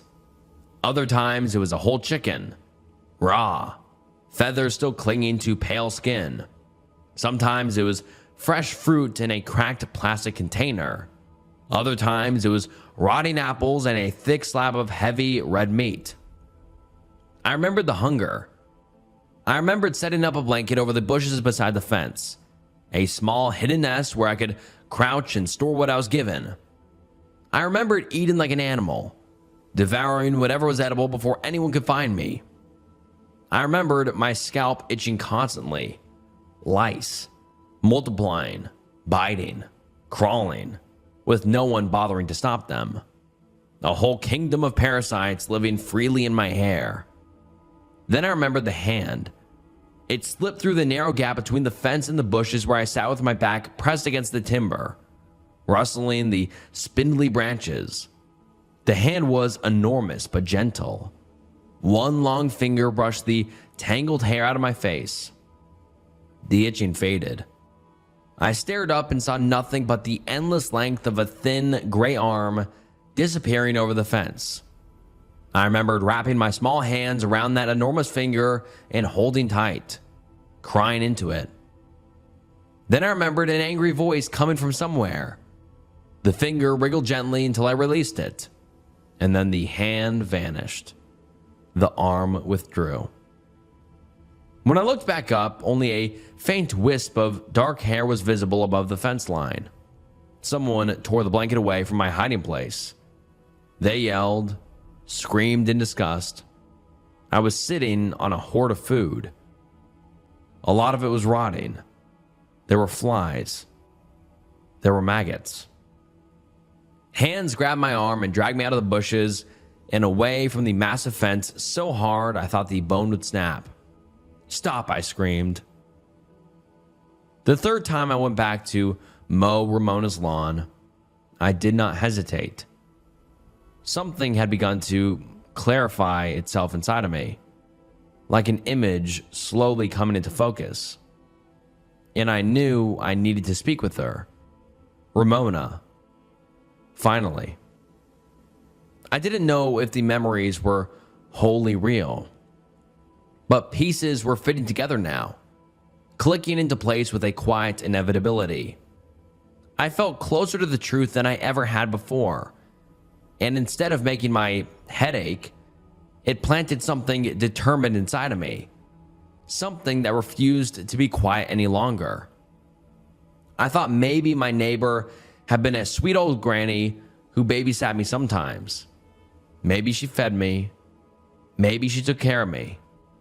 Maybe she read me stories. Maybe this was the only way my memories were able to return, disguised as something else, something not quite real, but threaded through the truth. As I started the lawnmower this time, I didn't look away from the fence. I remembered the humming, a low, steady hum, as I lay hidden in the bushes beside the fence. The yelling in the house always softened when I listened to her hums. I remember being lifted so high I could see over the roof of my house. I remembered being placed on a sturdy tree branch in the forest and being given a dead fox. I remembered biting into the furry flesh, feeling warm blood dribble down my cheeks. I remembered sitting in a cocoon of warmth, high above the ground, watching the stars blink into existence. I remembered running to my hiding place between the fence and the bushes, shaking, starving, sick with fear. I remembered someone chasing me. "Henry, you get back here right now, you little shit," she screamed. She caught my arm and wrenched me around. "Mommy, stop," I sobbed. "Don't hurt me again." I remembered my mother freezing. And I remembered something brushing the back of my neck. Light and familiar, like long strands of hair. My mother gasped, staring at something above us, terror carved into her face. I looked up. Then the fingers came. They wrapped around my mother's body and lifted her. Up, up, up. She was screaming as she went, so I called out, "It's okay, Mommy. She's just taking you to see the stars." There was a deafening crunch, and her screaming stopped. I saw something fly across the sky like a meteor, disappearing into the forest. Hands closed around me. They were so warm when they lifted me, gentle, careful, cocooning me as I shook and clung to the heat. I rose high enough to see over the roof of my house, just like all those other times. I finally remembered seeing her face. The image was clear now, unblurred, impossible to look away from. She was pale and gaunt, her lips stretched too wide across her skull. But her eyes, they were dark, but they were warm. "Did Mommy like seeing the stars?" I asked her. She hummed. My hand shook. I didn't turn the lawnmower off. I walked toward her house on numb legs, the sound of the engine fading into something distant, barely there. The front door was open, as it always was.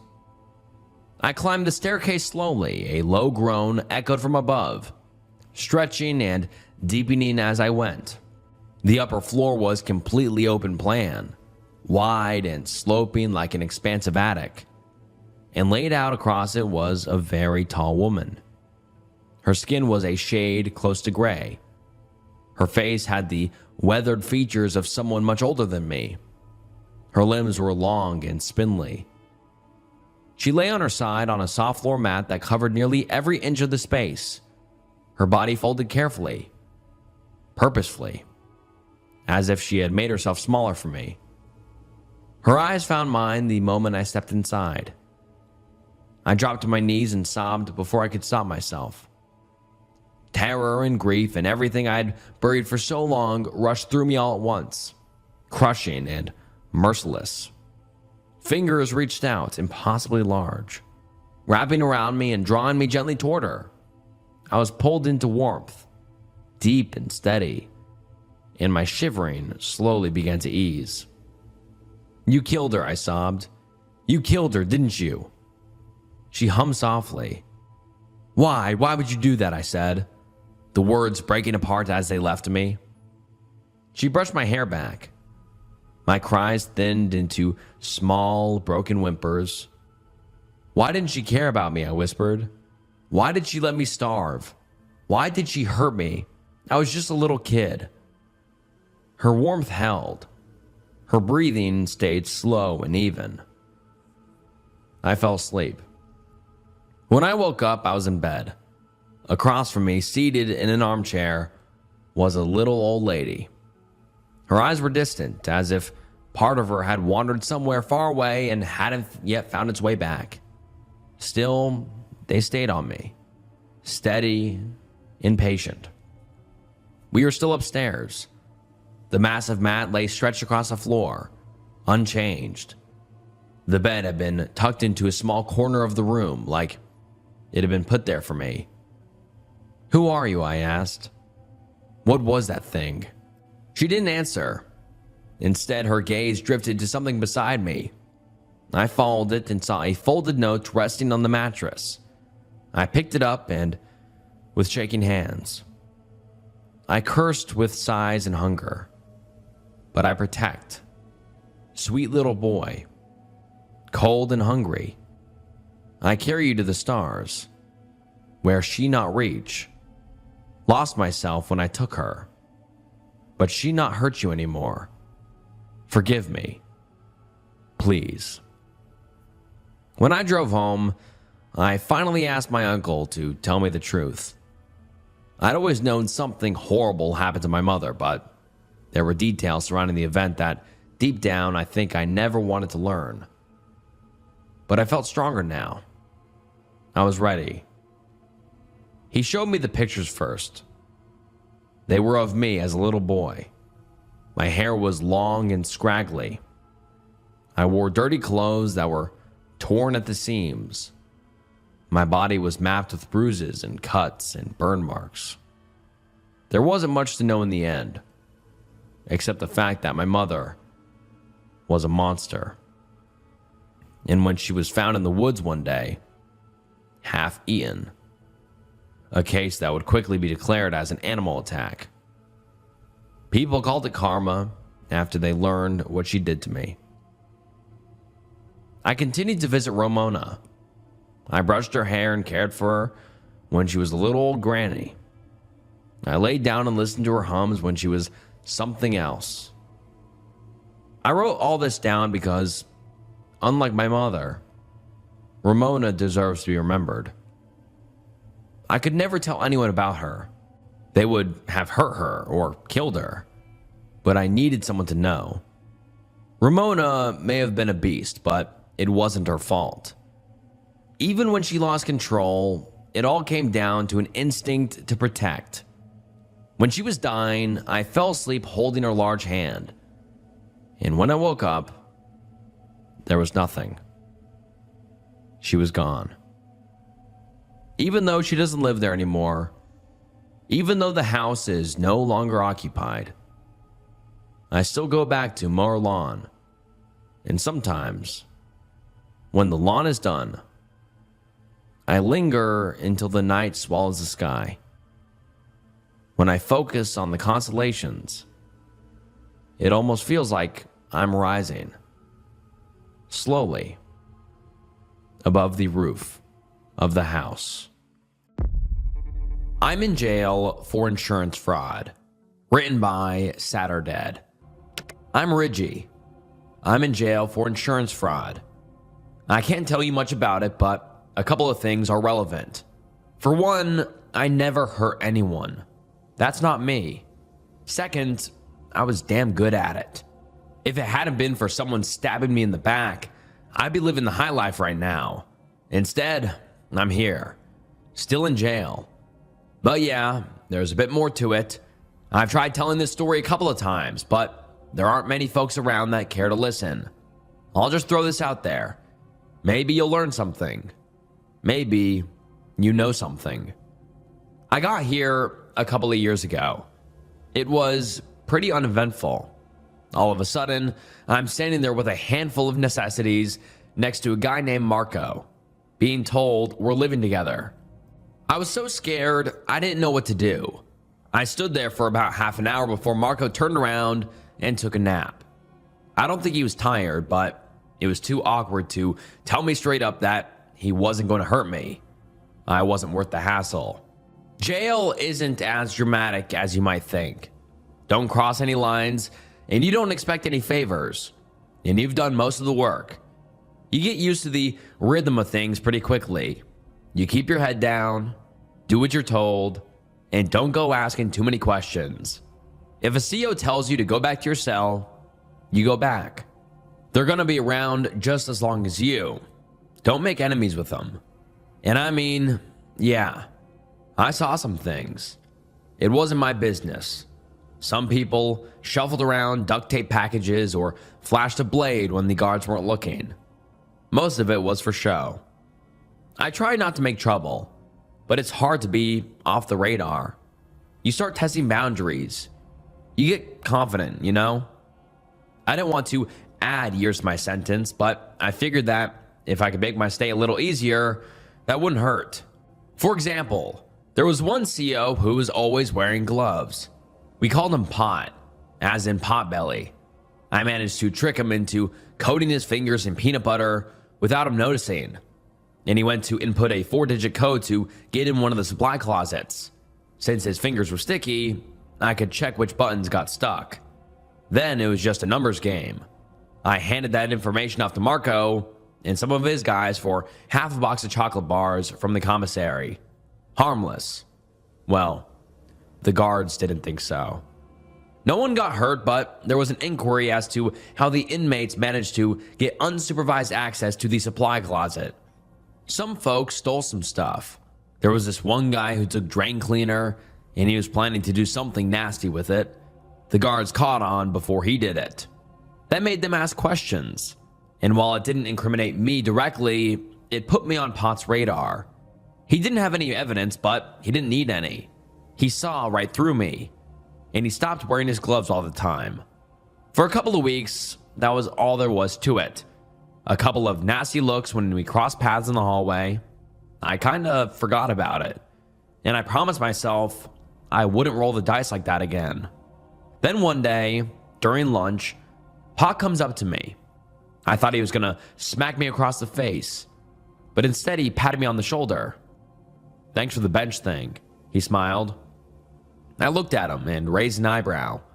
I had no idea what he was talking about. Then he wandered off.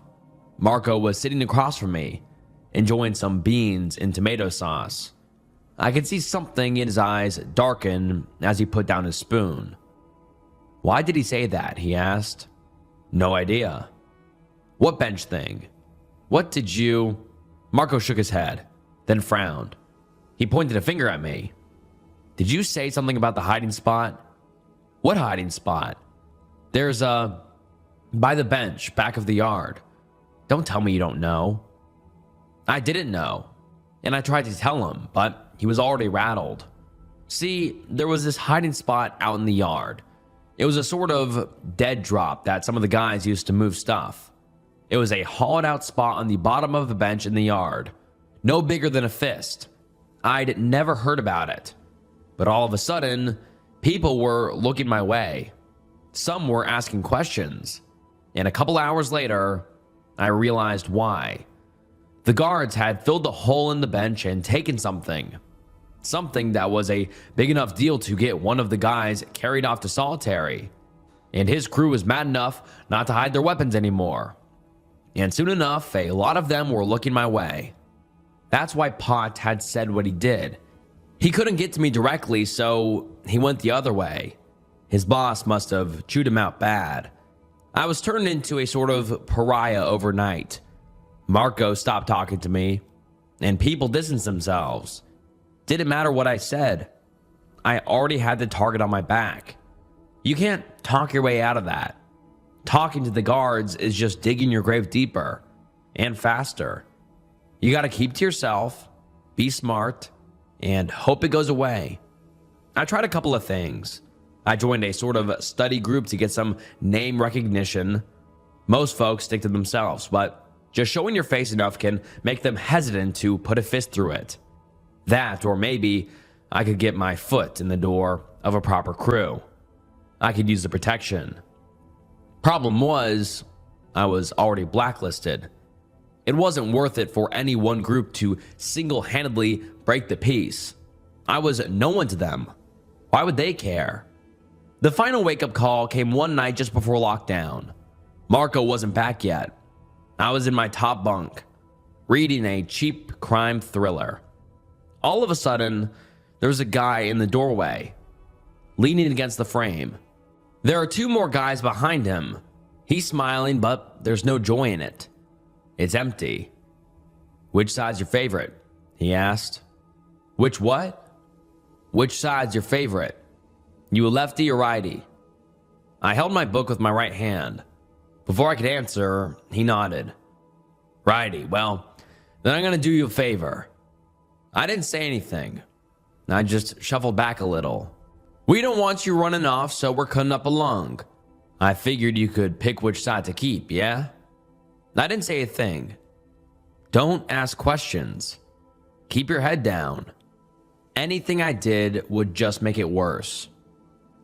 We'll poke out your left one. You get to keep the right. I'm good like that.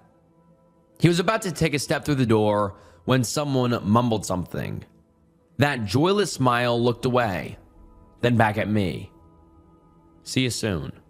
He tapped the door and walked off. I had to do something. I couldn't sit around and wait to get stabbed to death, so I started exploring some options. I thought maybe I could get transferred, but not on short notice. I could get put in solitary, but that was just a countdown until they got another shot at stabbing me. I considered snitching, but that would make more enemies. They'd have to put me with the S-word criminals. I don't want to say Marco and I were friends, but we talk sometimes. I didn't ask him for any advice, but he had some to give either way. Once, as I drifted off to sleep, I heard him mumble, "You ought to look for Haywood." "Who's Haywood?" "He got out." "What do you mean?" "He got out, man. He's gone." "How'd he do it?" "No one knows. Maybe you can figure it out." A prison break wasn't on my list, but I didn't know what else to do. It wasn't so much about getting out as it was about making it another day. I might not even do it, but having it in my back pocket could turn out to be an actual lifesaver. I didn't have a lot of friends in there, but there were a couple of folks I could drop a name to without getting angry looks. I asked around about Haywood, and most folks had no idea who I was talking about. For a while, I thought Marco was messing with me. There was this old guy running the kitchen who knew everybody, and he just waved me off. Maybe he didn't know Haywood, or maybe he didn't want to say. I figured out a couple of things. Haywood used to have a cell on the top floor of the D block, for example. He was from South Dakota and had been in for murder. The details were sketchy, but most folks figured he died. Others weren't so sure. And the rumor that it got out wasn't just a figment of Marco's imagination. But I wasn't getting anywhere, and I could see the guy with the empty smile roaming the hallways. Now that I knew he was coming, I stuck to the public areas. It wouldn't save me forever, and I could see him and his crew circling me like sharks. But it bought me some time. But man, I don't know what's worse. Waiting for pain or getting it. I remember sitting down in a corner, plucking at my hair. It's this thing I do when I'm stressed, leaving me with a bald spot next to my ear. It was bad. I'd lost weight, and I couldn't stop doing that leg shaking thing. I kept trying to get a spot in the corners to keep my back clear. It worked most of the time, but every now and then, they'd sneak up on me and psych me out. That is, until one of the old guys stopped at my table. He had this shoulder-length gray hair and a scruffy beard that stood out to the sides. He had these tired green eyes that seemed to look straight through me. He sat down across from me, crossed his arms, and waited. We just sat there for a while. I was on the edge and couldn't stand the silence, so I was the first to speak. "What you want?" "You've been asking about me," he said. "Here I am." "Asking about who?" "Haywood," he said. "I'm Haywood. I'm in jail for murder." "You're Haywood?" "Yeah." I threw my hands up in surrender. For someone who got out, he sure as hell was very much still in jail. "They said you got out." "Yeah," he nodded. "About 6 years ago. Don't look like it from here." "I came back." I raised an eyebrow at him, but he didn't budge. "I killed a woman," he said. "I told you. I'm a murderer. Murderers ought to be in jail." "Look, I don't care what you did. Do you know how to get out?" "Yeah, but you don't want that. You did something bad, so you should be in jail too." I tried to explain my problem. A misunderstanding with the CO, a couple of guys getting the wrong idea at the wrong time. I don't think Haywood cared for the details, but he could see I was stressed about it. He was looking at my bald spot and my hand kept drifting to it. Maybe he didn't know whether or not I deserved this, but he knew one thing for sure. I was in trouble. That was easy enough to get me some sympathy. "It's not easy," he explained. "It's gonna cost a lot, might even cost your life. You prepared to risk it just for a shot at getting out?" "I don't know," I admitted, "but I need the option. Things could get bad." "This isn't a half-assed walk in the park kind of deal," Haywood explained. "You do this, there ain't no going back." "You did though. You went back." "It's not like that," he said, shaking his head. "If you want to do this, you gotta commit." I sighed and leaned back to my rickety plastic chair. Haywood kept his eyes locked to mine. "All right," I said. "What you want for it?" "If you get out, you'll deliver something for me. Deal?" "Deal." We shook on it. We decided we'd meet up for dinner and talk about details. We didn't say a place, but he promised he'd find me either way. When Haywood met up with me, I'd forgotten all about him. He pulled me aside and took me back to his cell in D block. He didn't have a cellmate, and the whole place was decorated like a small apartment. It barely even looked like a cell. He had his own covers, a couple of paintings, a small bookshelf, way more than I'd seen anyone being allowed to bring in. "You friends with the warden?" I asked. "They don't ask a lot of questions," he said. "I think they forgot I'm here." He had this snow globe right next to his bed with a big plastic hand giving me the finger. It was signed with a silver pen. Maybe Kid Rock? "You ever been to Hilltop?" Haywood asked. "It's this small town in the middle of fucking nowhere. Shit town, shit people, but way off the radar." I shook my head. "I was there a lot," he continued. "Not sure why. Maybe family." "You're not sure you got family?" He didn't answer. Haywood brought out a handful of notes from his bookshelf. A couple of sketches, portraits, some pictures, half a church, a bouquet of blue sunflowers, a black and white photo of a river. Finally, there was a piece of paper with a square drawn with charcoal. He handed it to me. "Hold this." He tapped the picture of the river on the wall. Right next to it, the sketch of the sunflowers. One by one, he put it all on the wall, while I stood there holding that paper with the black square. Haywood gave me a gentle push, asking me to step back. There was a chair at the back of his cell with a straight view of all the items he'd put up. "This is all one place," he said. "Not too far from Hilltop. This is all impressions of that place and what it's like. You get it?" "You making a fucking mood board?" "No, I'm teaching you, you fucking ingrate. You get it or not?" "I get it," I sighed. "It's a mood board." "You can call it a fucking Christmas tree for all I care. Now, sit here and do one thing. Look at the square. Then look at the wall. Try to imagine what it looks like. Not just from the front, but all angles. Do this over and over and over." "What's the point?" "Are you going to ask questions, or are you going to do it?" I rolled my eyes. Haywood waved me off. "I'm getting a coffee," he said. "I'll be back in an hour." "You going to leave me here for an hour?" "No one's going to find you here. Now get to it." I tried to do as he told me.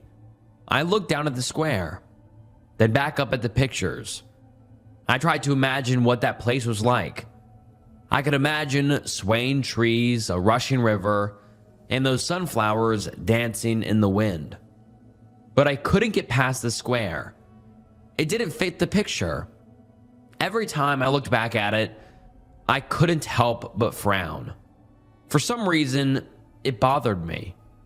Time and time again, I found my hand drifting up to the side of my head, picking at the hairs by my ear. It wasn't just a drawing. It was a sensation. Like I was feeling something through whoever drew it. Like I had a hand on the pen. I could feel something cold running through their hands, all the way into mine. I could tell they'd been worried, scared even. I imagined them looking up, and where there ought to be something else, it was just black. The kind of black that not even charcoal can paint. After a while, I wasn't looking up at the wall anymore. I was just staring at that black square, imagining it as this void eating away at the light in my eyes. Then someone snapped their fingers at me. I hadn't even noticed Haywood coming back. "It's been 2 hours," he said. "You all right?" "What the hell is this?" "It's this thing. If you follow the river and look in the right spot, you can see it." "But what is it?" "Fuck if I know, but I know it's there. You don't forget that kind of thing." He tapped the paper. "I drew that," he continued. "I wanted to get it out of my head for a bit, but I don't know. Now it just has more places to live." "And you don't know what it is?" "Never figured that out." He picked the paper from my hand and stuffed it away in his notes. For some reason, I felt relieved. He let out a sigh of relief. "If you want to get out, you're going to need to learn more about it. And you got to be ready to move." He had a couple of blank papers that he rolled up for me. Then he handed me some charcoal. "Draw some squares on your own. Don't think about it too much. Do it at night, when you're tired, when you can barely keep your eyes open. That's when you need to think." I took the papers and the charcoal. I barely understood what he was saying, but the way he said it made me keep my mouth shut. He wasn't joking. It instilled this sort of confidence in me that maybe this would work. Somehow. You can't get a snow globe from commissary, after all. Coming back to my cell, I spent some time with those papers, drawing the same square over and over. After a while, I sort of imagined it from different angles. The color and shape were the same, but it was like I could picture it. Not like a physical thing, but like a hole in the world. Like the sky itself had a dead pixel. I ended up drawing it at least a dozen times, on both sides of the papers.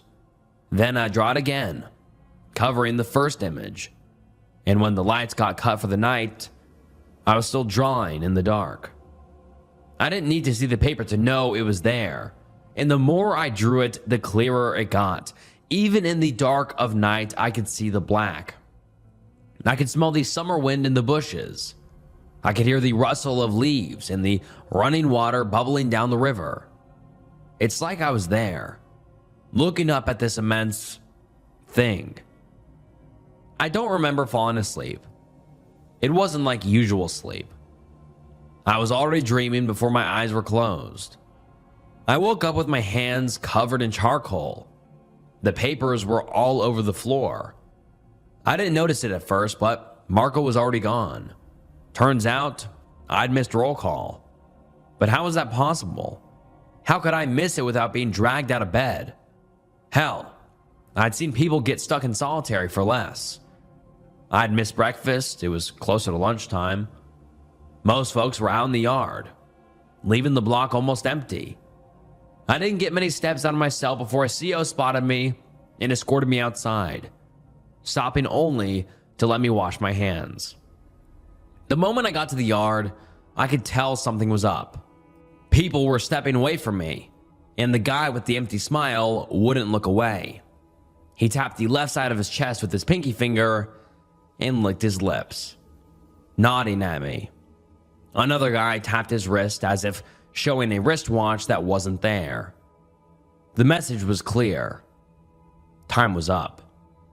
As we left the yard, a hand grabbed my arm and pulled me aside.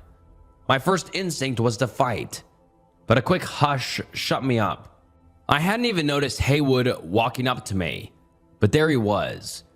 "Did it work?" he asked. "Did you see it?" I don't know what the hell I saw. Close enough. He took me down the hallway, right past the CO. The guy didn't even look our way. For some reason, people just didn't pay attention to Haywood. It's like he wasn't really there in a way.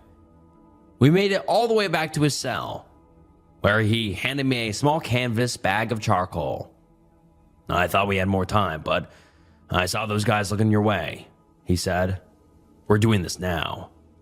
He tapped his hand on the wall. Draw it, he continued. Draw it over and don't stop until you run out of black. And then what? Then you can get out. He picked something up from under his pillow.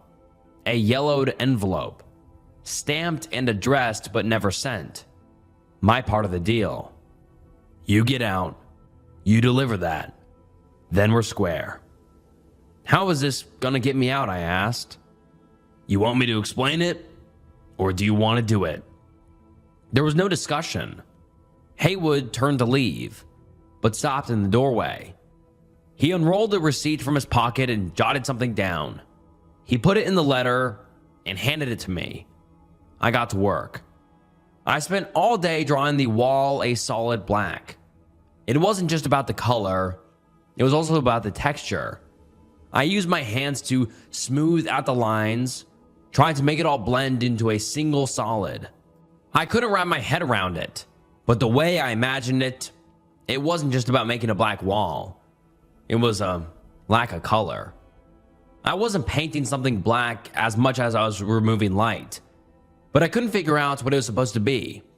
It was easier to figure out what it wasn't.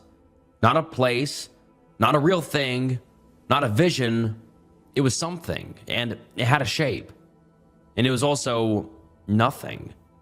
Something impossible, resting by a river in the middle of nowhere. I got really into it. Hours passed and no one came looking for me. And finally, after staring myself blind at the same dark space, I felt something. I could push it. Not with force, but by picturing it further away. Like I was trying to reach where it really was.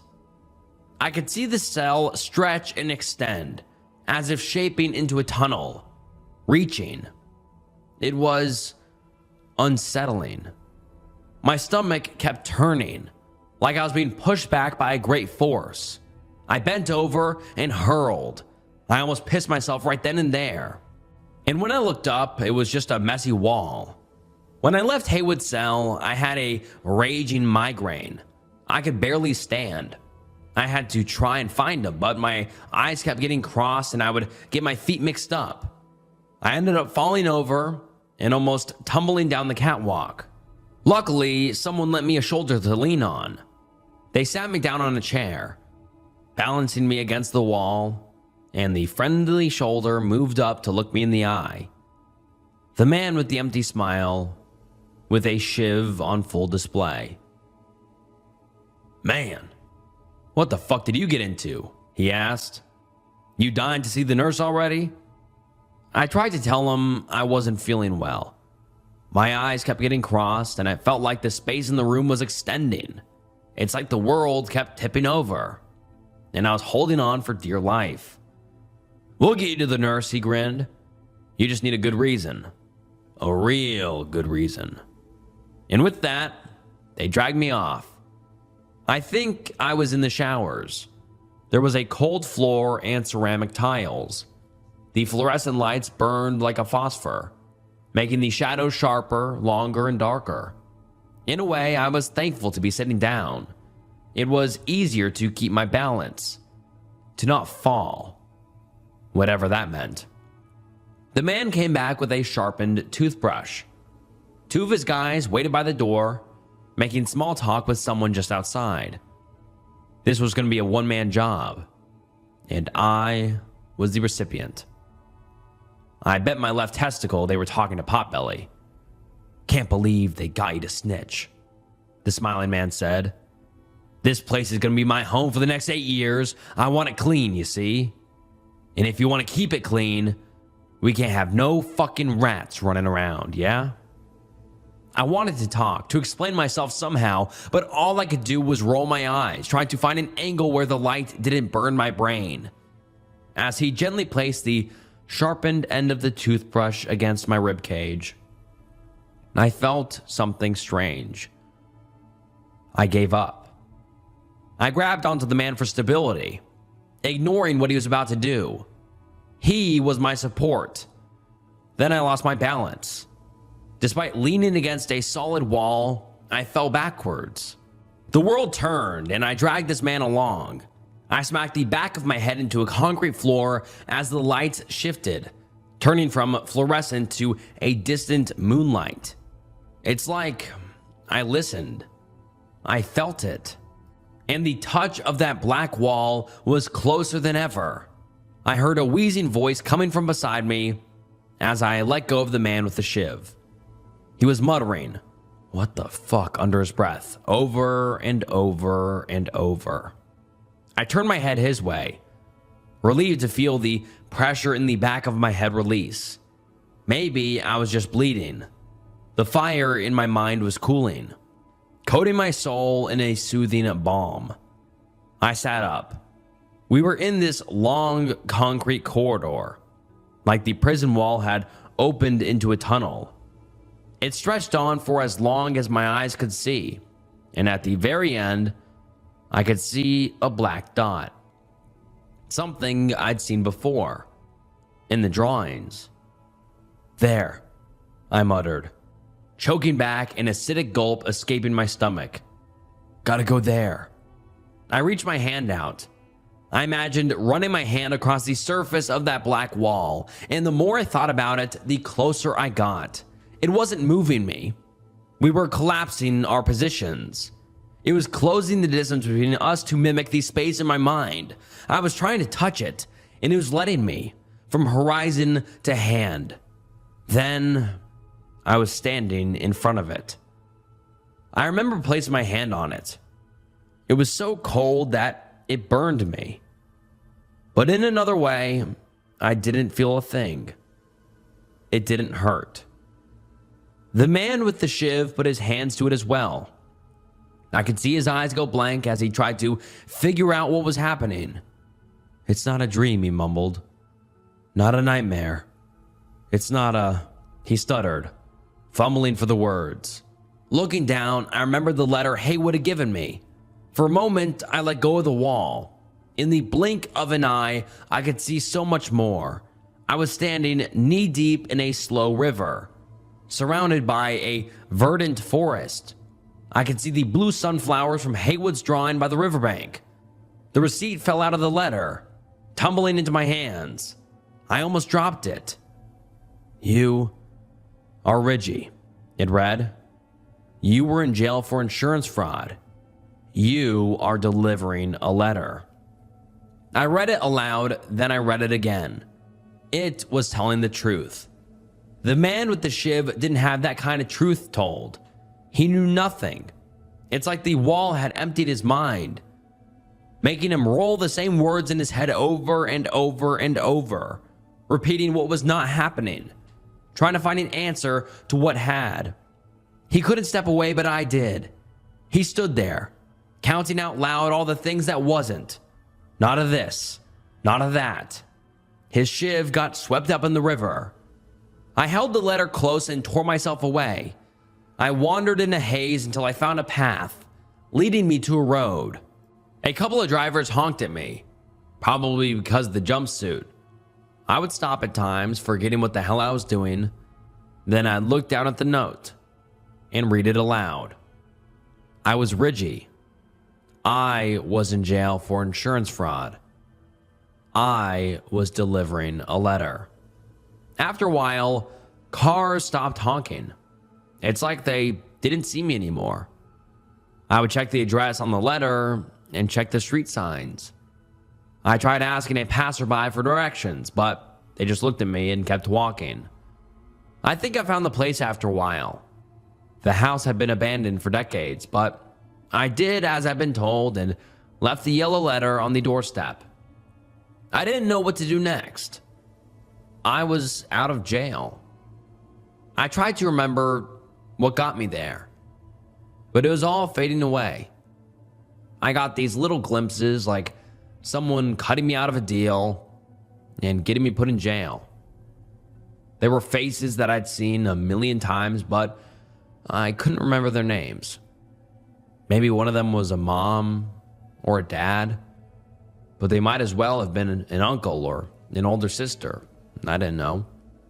I was fading into the dark, along with that thing by the river. I tried to talk to a guy at the supermarket. I asked him where I was. He looked me in the eye, excused himself, and went back to whatever he was doing. It's like he saw right through me. I ended up grabbing a handful of Cheetos and walking out of there. I dropped one of the bags by the door.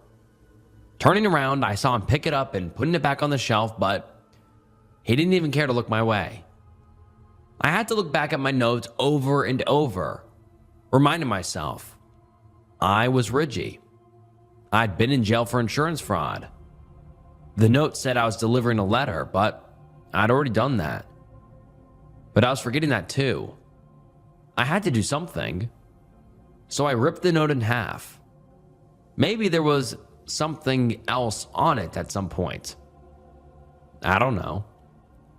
Now I was Ridgy. I was in jail for insurance fraud. That was it. The more I thought about it, the more it was true. I think I wondered for a while. I had a glass of wine at some point, then I felt this pressure building in my head again. And there was a corridor. And I remember this guy too. He was still standing there. His hand looked strange, but his words had turned into this slurred mess. The way you repeat something until it sounds more like a noise than a word. I held on to that note like it was the final breath of air before a deep plunge. I walked until I saw that dark thing by the river. But I read the note again and again, and I turned my back on it. I was Ridgy. I was in jail for insurance fraud. And I walked. At some point, I passed a gate. Then I passed a security check. No one looked in my pockets. Hell, I was still holding my bag of Cheetos. My legs gave out. And when my eyes came to, I was having lunch. Right across from me was Haywood, looking me in the eye. It was different this time. I could see he wasn't just tired. He was empty. He looked at the bald spot on the side of my head. I didn't reach for it. I haven't since.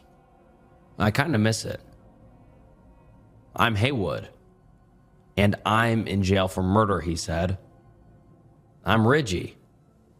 I'm in jail for insurance fraud, I answered. It wasn't an introduction.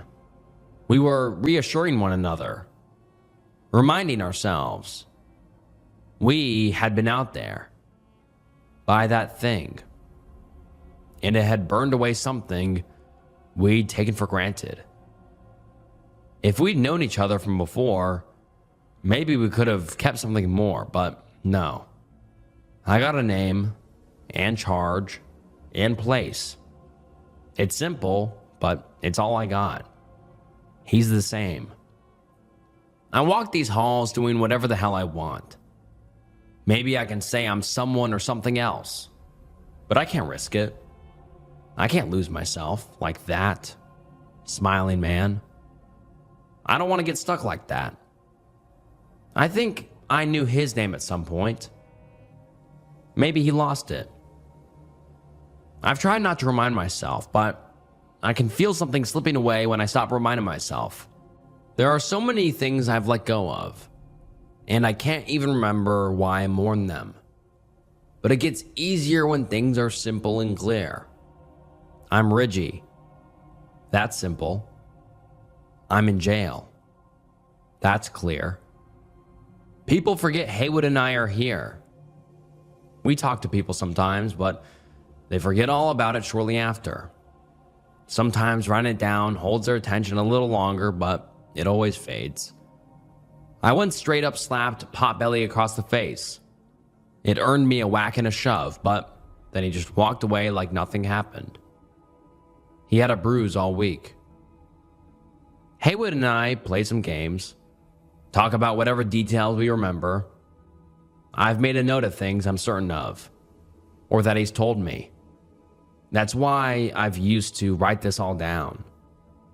I'm sure I got some details wrong though. I try not to think about this. When I do, I can feel my mind getting dragged away. It's not a matter of space. It's a matter of being aware. The more you think about it, the more you see it. And if you look close enough, I think you can still see a man standing there, counting the many things he isn't. Or maybe he's gone by now. I don't want to look. I don't know if all I've told you is the truth. My stomach turns when I think about how much might be wrong or misremembered. I don't want to think about it. I just read my note, and I let that be me, even if it isn't. I have to keep it simple. I have to keep it clear. I am Ridgie. I am in jail for insurance fraud. And alright guys, that wraps up some horrifying horror stories from Reddit.